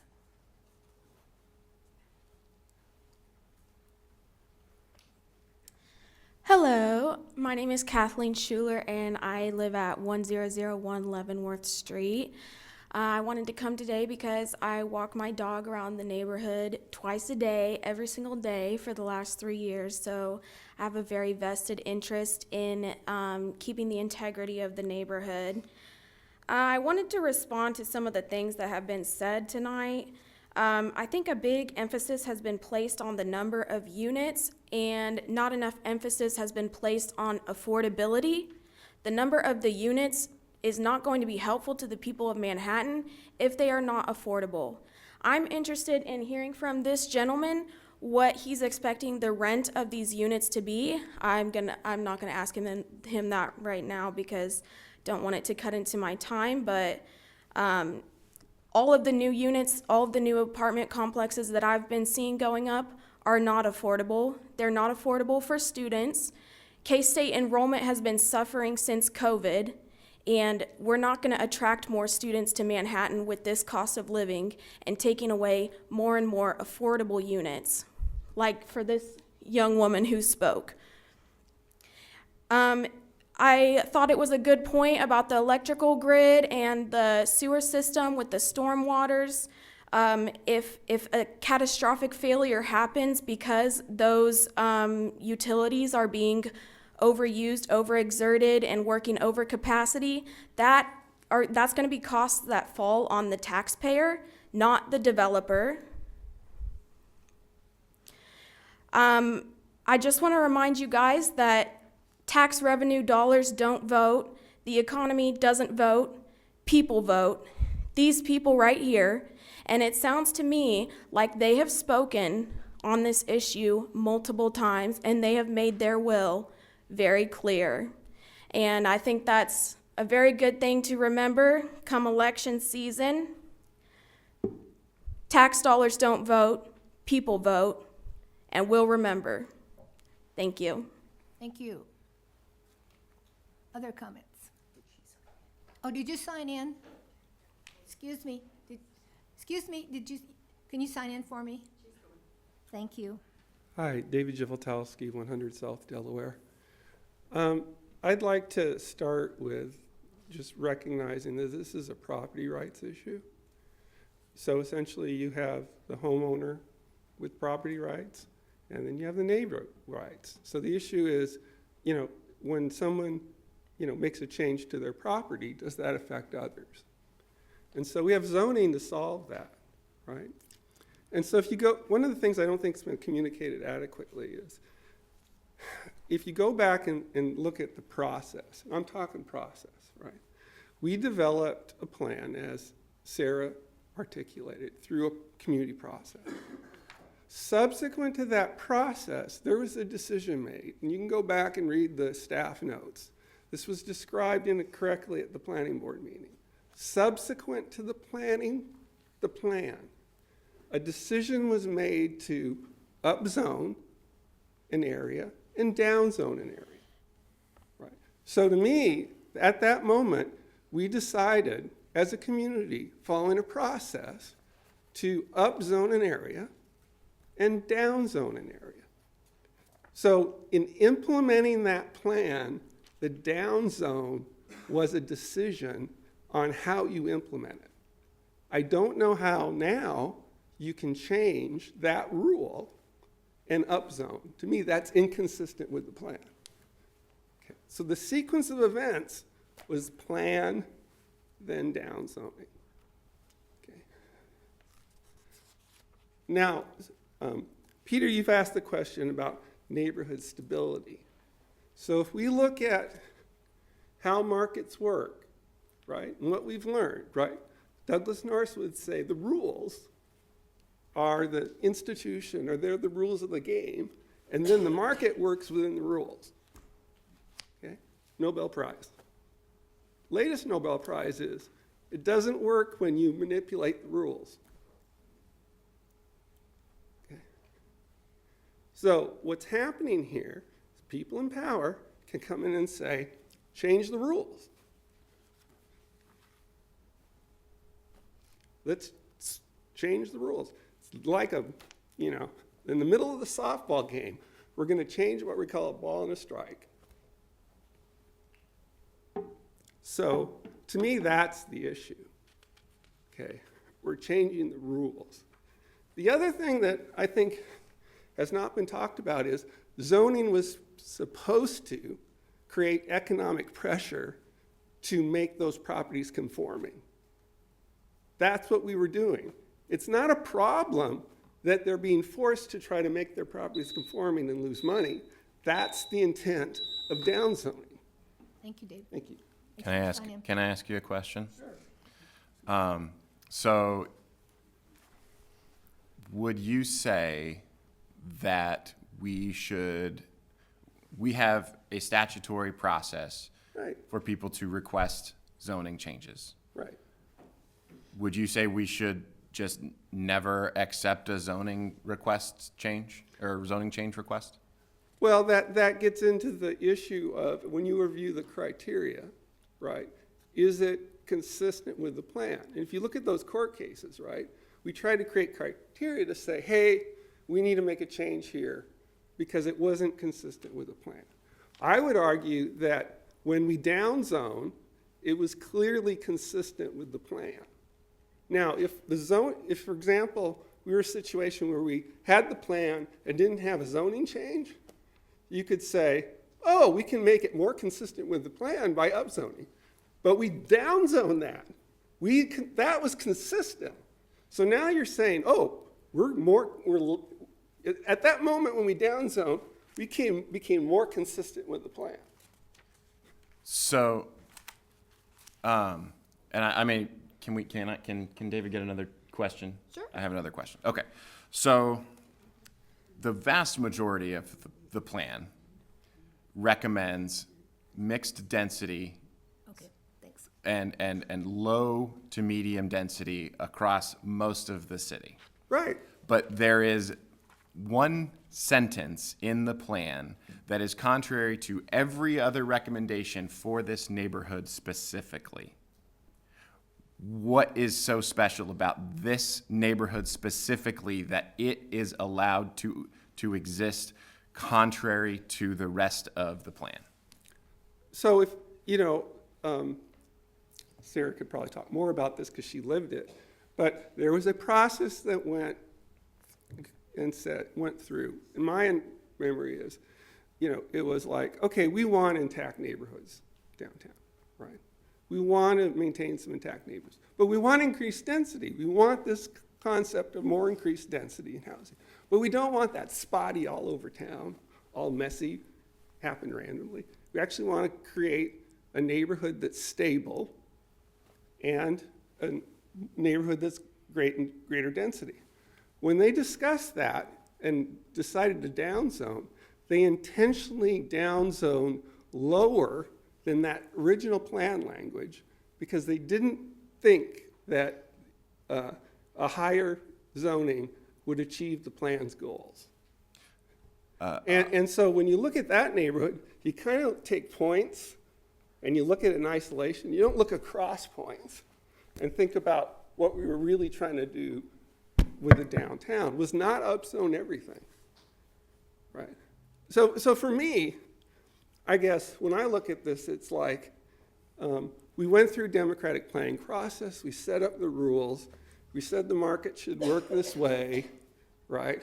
And now some people don't like it, right? So then what's the process to achieve that? I don't think going into these two houses and changing the rules, is the process to achieve that. People use the term spot zoning. I know that that's not necessarily the appropriate term here, but what you're really saying is, I'm going to go in and change the rules in this case.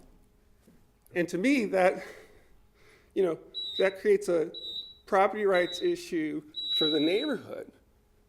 And so the neighborhood stability is trust that when I buy my house there, I can put some money into it. And we know a lot of people that have done that and would do that, right, if they knew that you wouldn't change the rules. Thank Okay, you, thank David. Could I just point out that we did a comprehensive plan, I think in '99, and we downzoned the neighborhood what direction am I going? West of the park. And for the very reasons that we downzoned in 2015 or whatever it was. And we saw we had a lot of mixed use there, but we didn't see, we saw a lot of improvement in the housing across the board. And so when we came back in 2014-15 and had, as we said, endless meetings about this, we felt that by trying to assist the neighborhood east of the park to be a lower density and to then to accommodate higher things to that, north of that area. We really did take that all into consideration, what we were trying to do. As David said, because we saw it in my neighborhood and we've seen it there, that people like to feel confident that the rules are going to be followed. Okay. Hi, my name is Marianne Korten. Oh, wait, I'm sorry. We have gone past the 30 minutes or whatever, so we need to make a motion to have more public input or not? Yeah, do we need to set a specific time limit, or can we just move to approve for another 20? I would recommend another 15 minutes. 15 minutes. And then if we need more than that, we can extend it again. It's only 7:45, so I don't know that we have to all get to bed at 8 o'clock. I do. Let's listen to the public. I move we approve another 15 minutes for public comment. Second. It's been moved and seconded. Would you call the roll? Mayor McCullough? No. No, you don't want to approve more time? I want to approve more time, but not 15 minutes. Okay. Yes. Susan Adamchak? Or She said Commissioner yes. Adamchak? Yes. Commissioner Opelt? Yes. Commissioner Motta? Yes. Commissioner Minton? Yes. Motion passes 4-0. Okay, thank you. Would you tell us your name and address, please? My name is Marianne Korten. I live at 8140 Sage. My house has won 2 awards from the Preservation Alliance. It was designed by Henry Winter. And what I noticed with the last conversations is there's a lot of talk about planning. But I don't hear the appreciation about the visuals and the livability of the old houses. I find them absolutely gorgeous, and I find them a touristic attraction. And I think what you want to do is monetize that as an advertising for the city.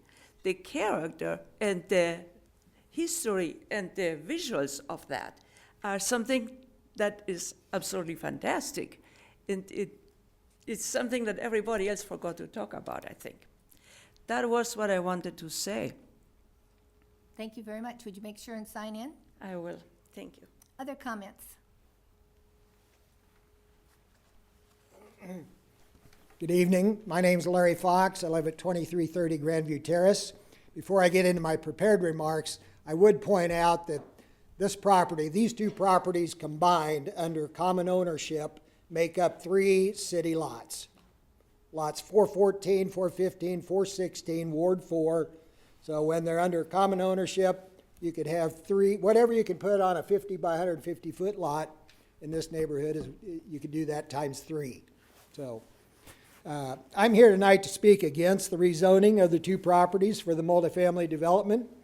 What is sad about this request is that the city staff who have recommended this rezoning request be approved have placed the interest of the developer and the few people who will be purchasing the $320,000 plus units that will be built over and above the decisions of the city commissioners who rezoned this area in 2015 for single-family development and specifically zoned other areas a few blocks north for multifamily development.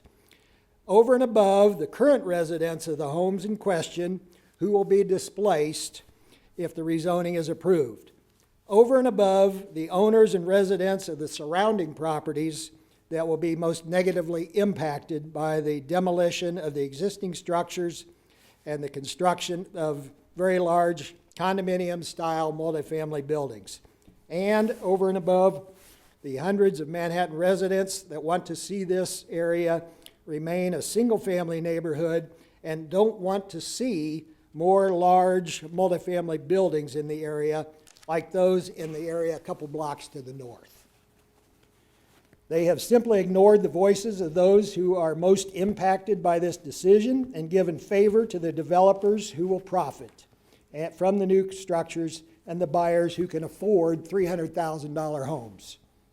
In my opinion, those who oppose this rezoning have provided far more compelling reasons for not rezoning the properties than the city staff and the Manhattan Urban Area Planning Board provided to justify the rezoning. I would hope that you would listen to your constituents and deny this request for rezoning. Thank you. Thank you. Other comments? Please come up. My name is Patricia Keefe. I live at 926 Humboldt Street. A while back, and I really don't remember, it could have been 6 months or it could have been 3 years ago, but there was a sign on the 800 block of Humboldt Street saying that there might be a public hearing. And I called the city and found out that somebody had requested a zone change for that lot. And I was told it was going to be changed to something that was commercial, but they didn't know what exactly it was going to be. I wasn't going to make it to the meeting because I was working, and frankly, I didn't think I needed to make it to the meeting because that's what you guys were elected to take care of. And I was told when I moved here that I was in a neighborhood that had just been rezoned so that everything that got torn down would be decreased, not increased, on how many units would be inside. And why would anybody think in the middle of an RL zone we would put something commercial? So after the meeting, I watched a videotape of the meeting, and a commissioner said, gee, I'm surprised there's no neighbors here. Wasn't that where you're elected to take care of? I don't need to go to a meeting, I'm at work. And I was shocked that the person kind of shook their head and said, well, it's a mixed-use area. And I kind of felt like the whole attitude was, it's a mixed-use area, this lot is across the street from a church parking lot, it's next to another building that might be the same owners, and that's commercial. So the zoning was changed.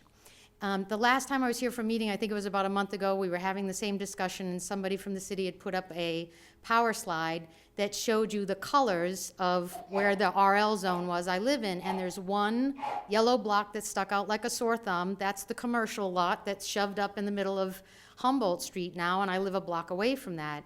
My concern is, here we go again. If you say yes to this rezoning, I'm afraid now we've set a precedent. The first time was a mistake. The second time, now you've got a precedent. How do you say no to anybody after this? So even though this is something that's going to still be residential, and it's one block behind me, one block down that way from me, I've got something that's commercial. I live across the street from the parking lot to a church, which most people would think, wow, that must be busy. Nope, I knew it wouldn't be because I used to live across the street from a synagogue. Those places get busy one day a week. So I have neighbors in a parking lot one day a week. Otherwise, I've got nothing across the street from me. But there is a house that was there that was the parsonage, and it was torn down. I was told it was for mold, and now it's empty. So if you say yes to this, when the good Lutheran people want to say we're trying to help out workforce housing and they want to build a triple-decker condo across from me, I don't think we can say no, because we've just said yes to a commercial lot, yes to something that's a different zone for residential, and they want to build housing, they want to build some kind of low-density commercial. I'm going to be living across the street from that. And as the young man in the beginning of the meeting said, although he was on a different topic, I don't like it. Sign in, please. Other comments?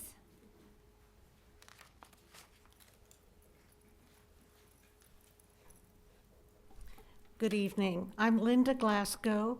I live at 2236 Snowbird Drive. Tonight, I am speaking on behalf of the members of the Manhattan-Riley County Preservation Alliance. The Alliance was founded in 1994. Its mission is to promote historic preservation, enhance economic development through historic preservation, and educate the community in the cultural importance of historic preservation. In 2015, the East Park neighborhood was downzoned, providing it with greater protection. It is important to remember that neighborhood rezoning took place after a long process that took care of the needs of the entire community. And this neighborhood, this is important to have the stability and visual cohesiveness. Those are the goals. The plan before you tonight undermines the goals and violates the comprehensive land use plan. Approval will set a precedent. Other developers will expect you to rezone specific lots for their projects. Their goals will also not be stability and visual cohesiveness. While many East Park neighborhood houses appear to be single-family residences, some provide greater density by incorporating more than one living unit in what looks like a single-family residence. The houses at 300 North 11th and 1020 Leavenworth are examples of this density. The spacious vacant unit in 300 North 11th Street could immediately be put back into service. Houses listed on the National Register individually or those contributing to districts qualify for tax credits. The state of Kansas provides 40% of expenses for qualified work. The feds provide an additional 20% of expenses for income-producing property. 40 plus 20 equals 60. Is that not economic development? If a property owner chooses not to use the tax credits, they can be sold on the tax credit market, just as the city of Manhattan did after the completion of its Union Pacific Depot project. Economic development and historic preservation go hand in hand. We should embrace this proven formula to improve our community's housing stock. The Preservation Alliance plans to bring a representative of the State Historic Preservation Office to explain the details at a public meeting. Our community has just invested $50,000 on a consultant who provided us with a document called the Manhattan Historic Preservation Plan. Thank you, Linda. Make sure you sign in, Linda.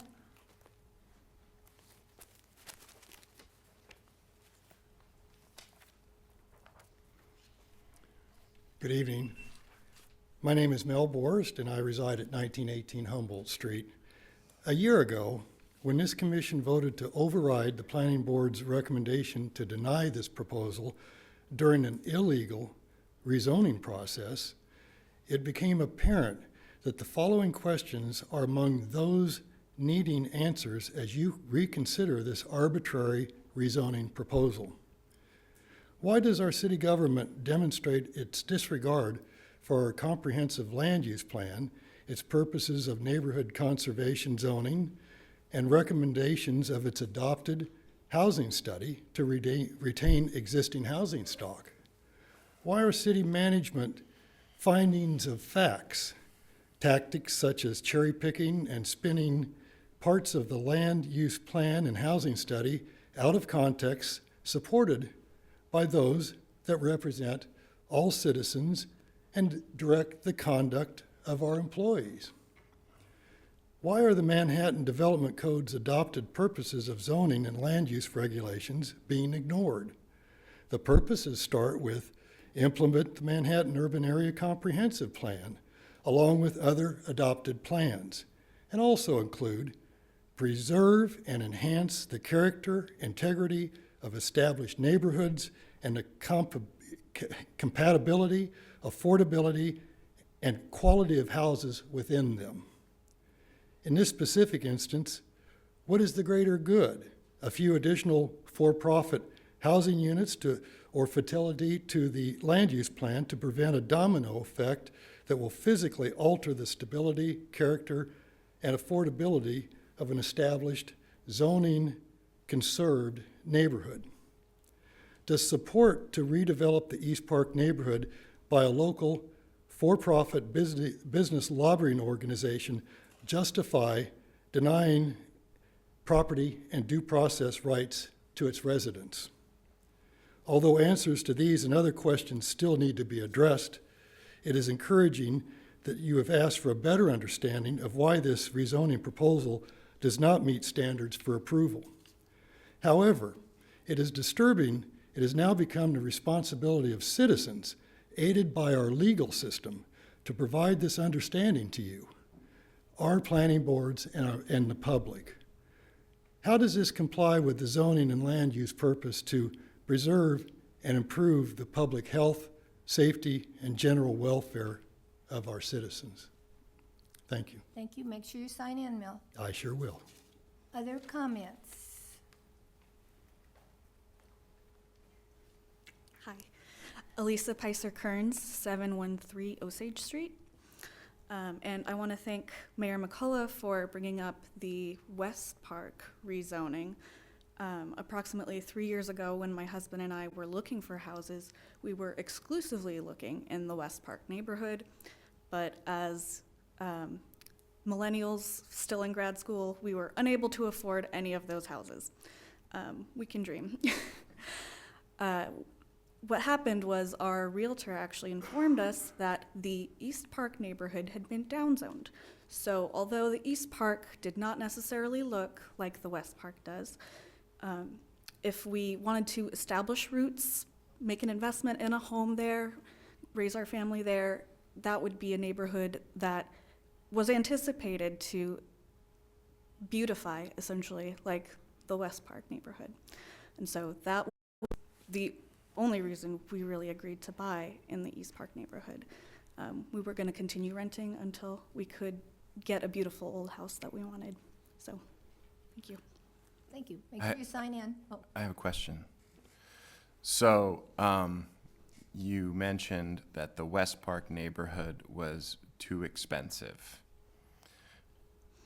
Why do you think the West Park neighborhood is more expensive than the East Park neighborhood? Well, I think I should clarify. There were properties that we could afford on the west side of the neighborhood. They were dilapidated to a point where we did not want to purchase them. So there were repairs that we did not think that we could handle, Sure. like basements that were caving in. At our current house, we've replaced windows, we've wallpapered, we've done flooring and tile. That we can manage. I can't fix a basement. Right. Do you think that same economic activity and upward pressure in values would continue in the East Park neighborhood with the current zoning? Potentially, but that is where we expected our home to be an investment. A house that we buy, we fix up, the neighborhood is respected and preserved, and we might make a little money on it. Thank you. Thank you. How are we doing on time? Is anybody watching that? We've exhausted. Oh, yeah. Yeah, we need to extend for another, Mayor, I would recommend asking for a show of hands of who else is interested in Good speaking idea. this evening. How many more people would like to speak? Just one? I think we can just go ahead with these two, and then thank you. Hi, my name is Thomas Weeks. I live at 11520 Kirtner Lane. My wife and I, when we chose to buy a home, could not do it in Manhattan. It's not affordable. So I'm here to advocate for affordable housing. We have a developer who has a non-conforming property, meaning if it is damaged, fire, wind, storm, anything, they cannot spend more than 50% of the property. So therefore, they're going to try to not spend money on this property because it is not a good long-term investment. But by adding more housing stock, we will have more places for more people to live in Manhattan across from the park. There's a whole lot of people here saying, don't do this. But the planning board did not agree. That's why it comes back to you to think about what are we going to do about this. I've heard you all speak many times for many, many years about how we need more housing. We have an opportunity for somebody to spend money that isn't asking for tax incentives, it isn't asking for you to pay for it. Are they? No, this lot has been pulled out of that project. That's what I thought. We have a developer who's asking for a tiny bump in the density from RL to RLA. They're all going to be single family, not stacked homes. We need this housing. We keep talking about housing in Manhattan. We need it desperately. Affordable housing. Any housing in Manhattan will help with our supply. We have people across the entire spectrum, except for the $500,000 houses in Colbert Hills that people build because there's a profit to make there. Let them build this property so we can have more housing and continue this process, please. Thank you.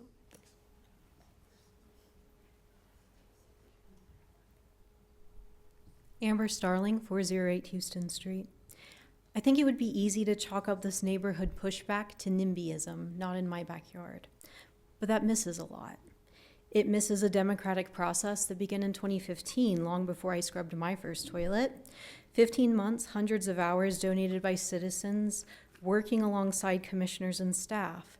They negotiated this process together, and concessions were made. The destruction of historic homes and higher density around Aggieville was traded for protections in East Park, a promise made but not kept. It misses years of work that these neighbors have invested to move towards historic designation. It misses the city's immense efforts to invalidate the protest petition, to dilute the petitioner's percentage by counting City Park, to invalidate a signature. It misses an entire lawsuit. It misses the Urban Planning Board's 2 recommendations to deny this rezoning.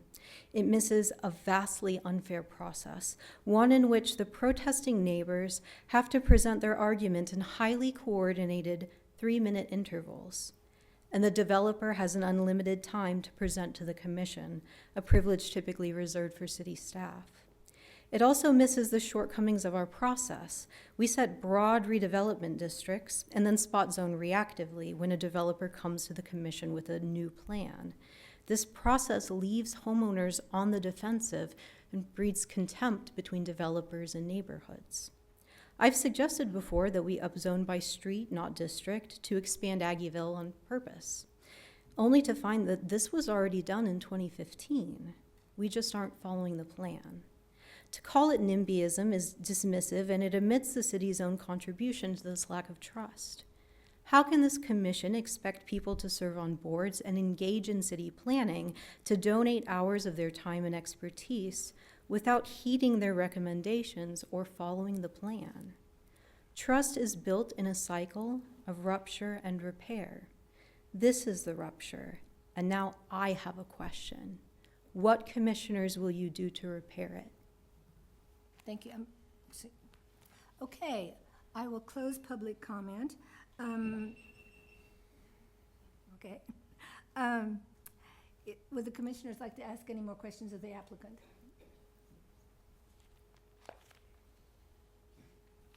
Does the commission have any questions of staff? Stephanie, yes. I was hoping you'd have some clarifying statements too. Just want to thank everyone for coming and spending their time again to come speak to us. I do have questions just about the stormwater requirements. If you could just talk a little bit about that. Sure. So this is an area of town that is the ward district's primarily completely built out. So there wouldn't be any, as far as stormwater goes, there wouldn't be any requirement for them to try to detain on site if there was any development or any building permit that was pulled. That's because this area is, like I said, is already fully built out. So we have a program that waives them from that requirement. There is acknowledgement by the Public Works Department that there are stormwater issues here. Probably Jason or Danielle could speak more broadly to those long-term projects than I could, but I know it's something that we are aware of. Does that answer your question, or do you have additional? I mean, I think just impact was the question. So I can, as far as impact goes, I'm not an engineer. I wouldn't be able to speak to that. What I can say is that when we look at stormwater runoff, a lot of times it's because of lot coverage. The lot coverage, both in the RL and the RLA district, is the same. It's 30, I think it's, building coverage is 35%. Thank you. That was what it was. There's a couple of other things that I wanted to clarify, if I may. So one of them, Commissioner Opelt, I misspoke earlier. So this is the lot, the 300 North 11th. This one right here is the 1020. What I want to show you is when we look at GIS, this appears to be one zoning lot. That's how community development would look at it. Again, another zoning lot. This is part of the original town plat. So when we pull that up, The green lines are the lot lines. I know those are a little difficult to see, but you can see that the lot lines that were part of the original town plat do not orient themselves with how the property is laid out now. But we would consider, so the old board lots, we kind of just ignore for the most part. This would have been deeded to this individual that owns that property. That's why we consider that the zoning lot. So when I said one lot, it's platted as one lot earlier. It's not platted that way, but that is how it is defined through the county with the Register of Deeds. So in terms of unit restrictions, coverage restrictions, this would be counted as one lot? One lot. If they wanted to, and we would have to look to see how many dwelling units per lot area would be allowed. If they wanted to subdivide this property, at that point, we would have to evaluate how many units they could fit on each lot. This lot could not be subdivided. It would not meet the minimum lot area. This one is about 15,000 square feet, so it could be divided only one time. But that's a completely separate process, has to go back through the planning board and everything like that. Has to come back to the planning board and then to the city commission through the plating process. The other thing that I wanted to mention, so I was not here when we had our old zoning regulations. The only thing that I've known is the Manhattan Development Code. So when it comes to non-conforming uses, and I talked with Katie a little bit about this, and she was around. Now in the Manhattan Development Code, when it comes to non-conforming uses, we have a list of what, and I went over these earlier, of what things can be remodeled, what things can be modified as a non-conforming use. In our previous zoning regulations, we said you can remodel, you can repair. We didn't really define what that meant. So there is, several individuals spoke about taking houses all the way down to the studs and rebuilding them. Now we are very specific in what you can or cannot do as part of, under that remodeling or under that that rehabilitation.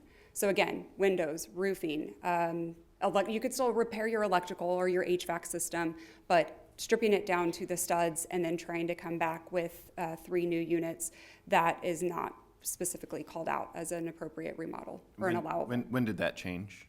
The MDC was adopted in January of 2022, or that's when it went into effect. Okay. Yeah, Stephanie, I think, generally we looked at those 50%, with tornadoes, with fires, and basically the code people often call those basement savers because that's all that's left, and obviously then you cannot rebuild what doesn't conform with things. And I would just say, as far as the stormwater, we do have issues, and at the moment, looking at those 2 lots, there is quite a bit of green space to sort of soak it up. It's not adequate to, we're still going to see it. We're seeing ever more intense rain episodes, and those streets, when it really rains, are pretty much, I can tell in front of my street, if it's from curb to curb covered with water, then I know it's a pretty serious rain.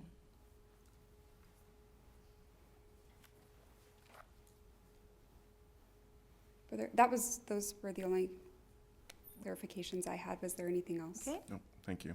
Okay, commissioners, comments, discussion.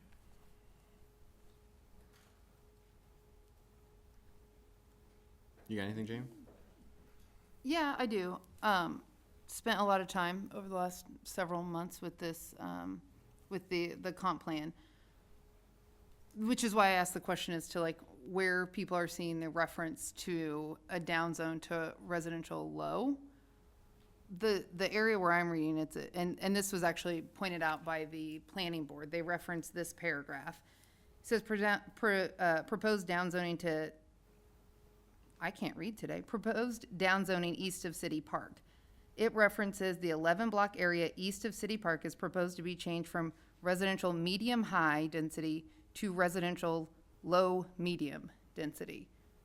So that's where I think, that's why I was asking, if there was a reference to only RL, only not allowing attached or anything of that, and that's not what the comp plan says. It very clearly calls out that it's from medium high to low medium density, which is consistent with what the future land use map said. It called it out as residential low medium, unless I'm misunderstanding that in a different way. So this is not it's clearly written in the comp plan, in the paragraph.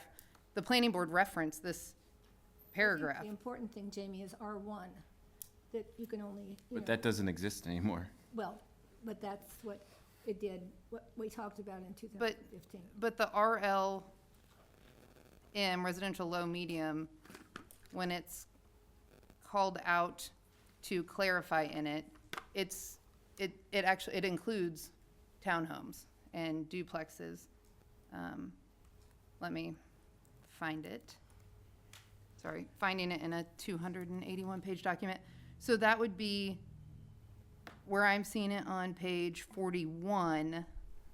Stephanie, are you pulling it up? I'm actually going to pull up the Manhattan Development Code. There's, we have in here a table that takes the comp plan land use and associates it with the zoning district. I didn't mean to interrupt you. I just No, you're fine.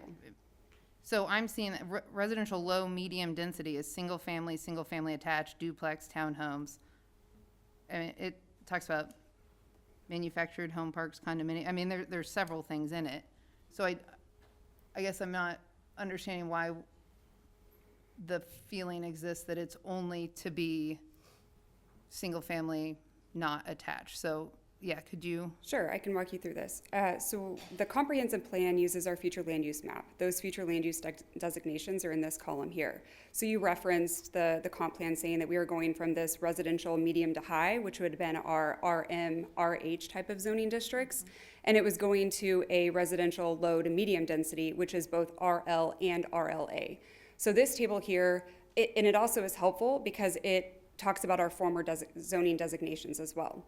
So when we went through our comp plan process, that's really the intent was to go from this higher kind of intensity zoning district down to the low and to the medium. Staff went back, we looked at kind of some history around how this whole conversation evolved. Originally, staff was recommending R2, which was the zoning district at the time, which would have been more and correspond to RLA. And then at some point during that process, through conversations, it was recommended that it be rezoned to R1. So I think what's important is to distinguish between what the future land use map designation is and what the zoning is. So when we say that RLA is consistent with the comp plan, it is in the fact that the future land use designation identifies RL or RLA as appropriate zoning districts within that larger area. Did you want me to pull up anything in the comp plan? No, it's fine. Okay.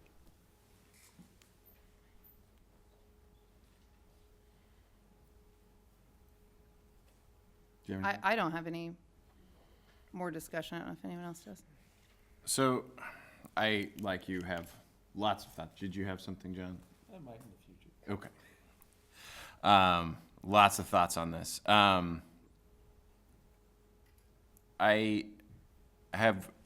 asked specifically about stabilization and what the goal of stabilization is, and through what I have read and from some conversations that I have had, my interpretation is that stabilization is meant to encourage investment in the neighborhood. And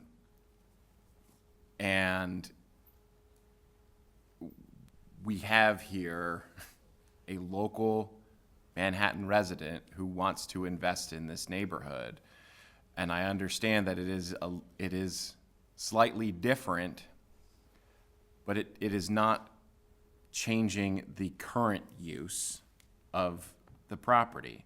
And in fact, I went and did my own analysis. It may be incorrect, but I looked at the land use map, and I tried to get all of the number of living units off of the Riley County GIS page in that area, just east of City Park. I did not include the 24-unit apartment building on the corner of Osage and was it Juliet? There were a couple others that I left out, but there are 139 lots with a total of 283 units. 70 lots have one unit on them, and the rest of them have more than one. So it is a mix of 50-50, including the church, which takes up an entire city block. Current density is 2.029 units per lot. And even if that lot at Leavenworth, or at 11th and Leavenworth is split into two, it would increase the density to 2.036 units per lot. So yes, it is slightly increasing. If that goes through the process to be replatted and 3 units are put on there, yes, it would slightly increase the density by 0.007 units per lot. And I also think, to me, it is important to look at the neighborhood overlay, in that the lot coverage is identical for RL and RLA. So whether they are building multiple units with touching walls or 1 unit, they are restricted by the same amount of lot coverage, the same amount of area. And so they're really, I aside from not wanting to see a new building go up in this neighborhood, technically, it is almost identical to me. And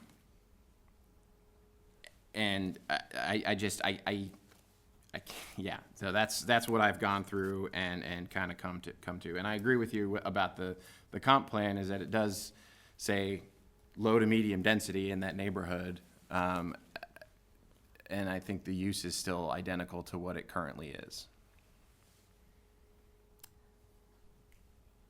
Well, I know we need housing. There's no question that we need housing in Manhattan. We need affordable housing, and I don't think that what's going to be built on this lot will be affordable to the gentleman who spoke. I'm not sure you can afford a $300,000 place. There's been some discussion that if we build the $300,000 ones, that will trickle up and there will be more available, and Habitat for Humanity says that simply doesn't happen. Initially, we needed these units to go with the other units across from Stony Brook and and Miller Ranch to make up the 40 units that we wanted to do to build that housing, and that also is at the pretty high end of affordability. But we were able to do that. The developer was able to reconfigure those lots, and so the 40 units will go ahead and we'll be able to build those, which I think is very important. So what we're talking about here is basically we have about 6 housing units. People live in different apartments on the corner in a really relatively low income housing house. And the planning board has said no twice. I tend to listen to boards. I think they spend more time on things like that. But more important than that, the neighborhood has spoken to us. And perhaps their perceptions are somewhat screwed, but they have really done their research. They have come to us and they have presented well thought out, well documented, well presented reasons that we should not go ahead with this. To uproot the neighborhood over, I can't see that we're gaining any housing, particularly not affordable housing. And to not listen to our constituents who admittedly are probably better versed in living in older neighborhoods than other people on our commission, to understand the fact that older neighborhoods often feel they're on the defensive. They have to constantly watch that something isn't spot zoned next to them. I think that people in Miller Ranch and people in Grand Mere might also be concerned that you could spot zone, let's say, a mental health facility there. That would probably bring them around to seeing the problems with putting things in places that would really upset people. So I just can't believe we're ignoring and not listening to the neighborhood. This is very important to them. And I don't think it makes any difference as far as how many housing units we have in Manhattan. I do just want to say that not agreeing with somebody doesn't mean people are ignored or that we're not listening to them. I understand why people could feel that way. We have dutifully looked at things. I just want to be clear, just because we may not agree with somebody doesn't mean that we weren't listening or that we were ignoring. But Jamie, we're them. also not listening to the planning board. I mean, the planning board had split decisions both times. I do understand, and They were split, but they denied twice. they were split, which meant they also were reviewing factors. It wasn't, when we have, planning, we had several tonight that were, I think, 6-0 votes or 7-0 votes, but these do require more discussion, specifically when they're split votes in other ways. So I just want to point that out, that I don't feel like we're disregarding the work that anyone has done. Everyone was very well presented. I could listen to some of the individuals talk forever because they're very wonderful presented, and they did do a lot of research. Our responsibility is to the 7 guidelines, and also the property owners' rights are for us to evaluate this criteria. I'm pointing at my computer. It's the 7 criteria. You guys can't see what I'm pointing at. They did go through and point out how the 7 criteria point to the fact that the planning board denied and why the denial was there. And I think, I just chime in that, yes, the planning board did deny it, but as Jamie said, they were pretty conflicted on it. And it was, as they say in boxing, a split decision when it came to.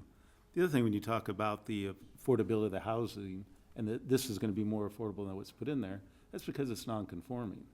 And you have a situation where people don't want to invest money in it because it being not conforming, if they get that 50% damage, then, they're really in a tight financial situation.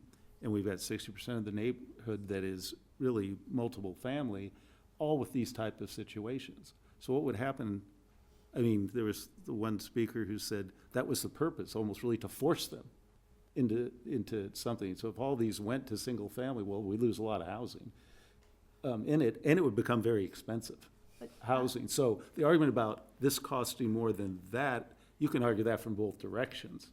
If it were to keep going with the zone, you're probably gonna end up with much more expensive housing if everyone was to invest in the neighborhood. Yes, the people here would probably get very good appreciation out of that, but we would lose housing and we would have more expensive housing. I'm just saying you could argue that from both directions. But are we gaining any units? I think I think you'll get better units in long. I don't disagree that the replacement we're talking about is nicer, but it's also very much more expensive. And I really agree we need more housing in Manhattan, but I don't think spot zoning in various places, and we did spot zone on Vatir. That was a change in zoning too, when we said that was okay. So we're kind of leading up to a situation where we're not listening to our planning board and we're not following the comprehensive plan. Well, I think we are following the comprehensive plan, and like I said, I think the planning board was conflicted on this. That's why we're having the issues we are too, because it's kind of on the line there. I'm comfortable we've met all the criteria and we've spent a year on it. I guess it's about time to decide.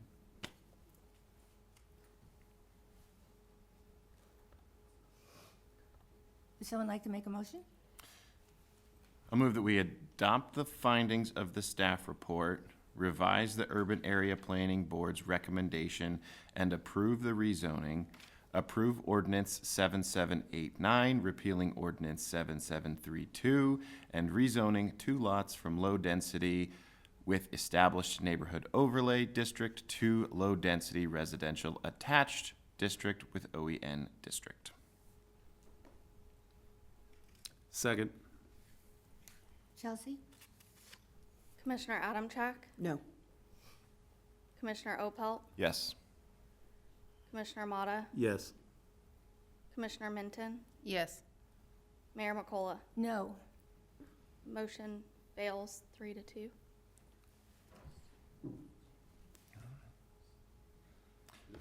I'll move So- what? I'm asking a procedural question, though.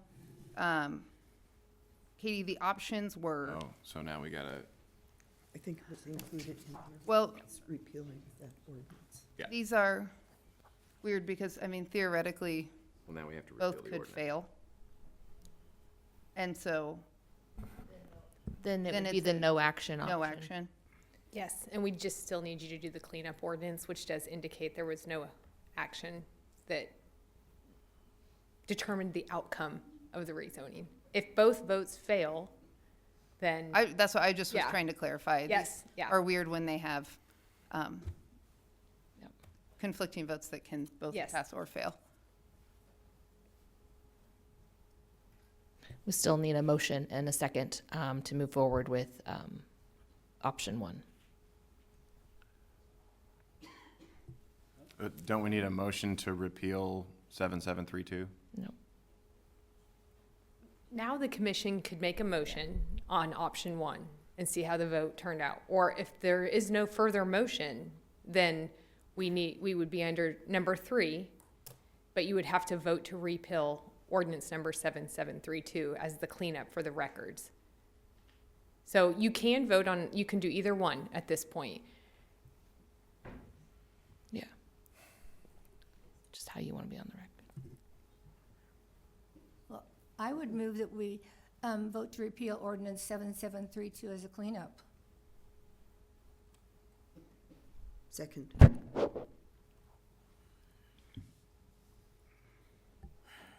Commissioner Opelt, Yes.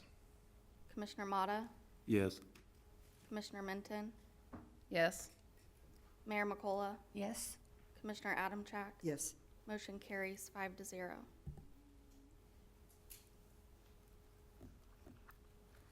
Okay, thank you all for attending.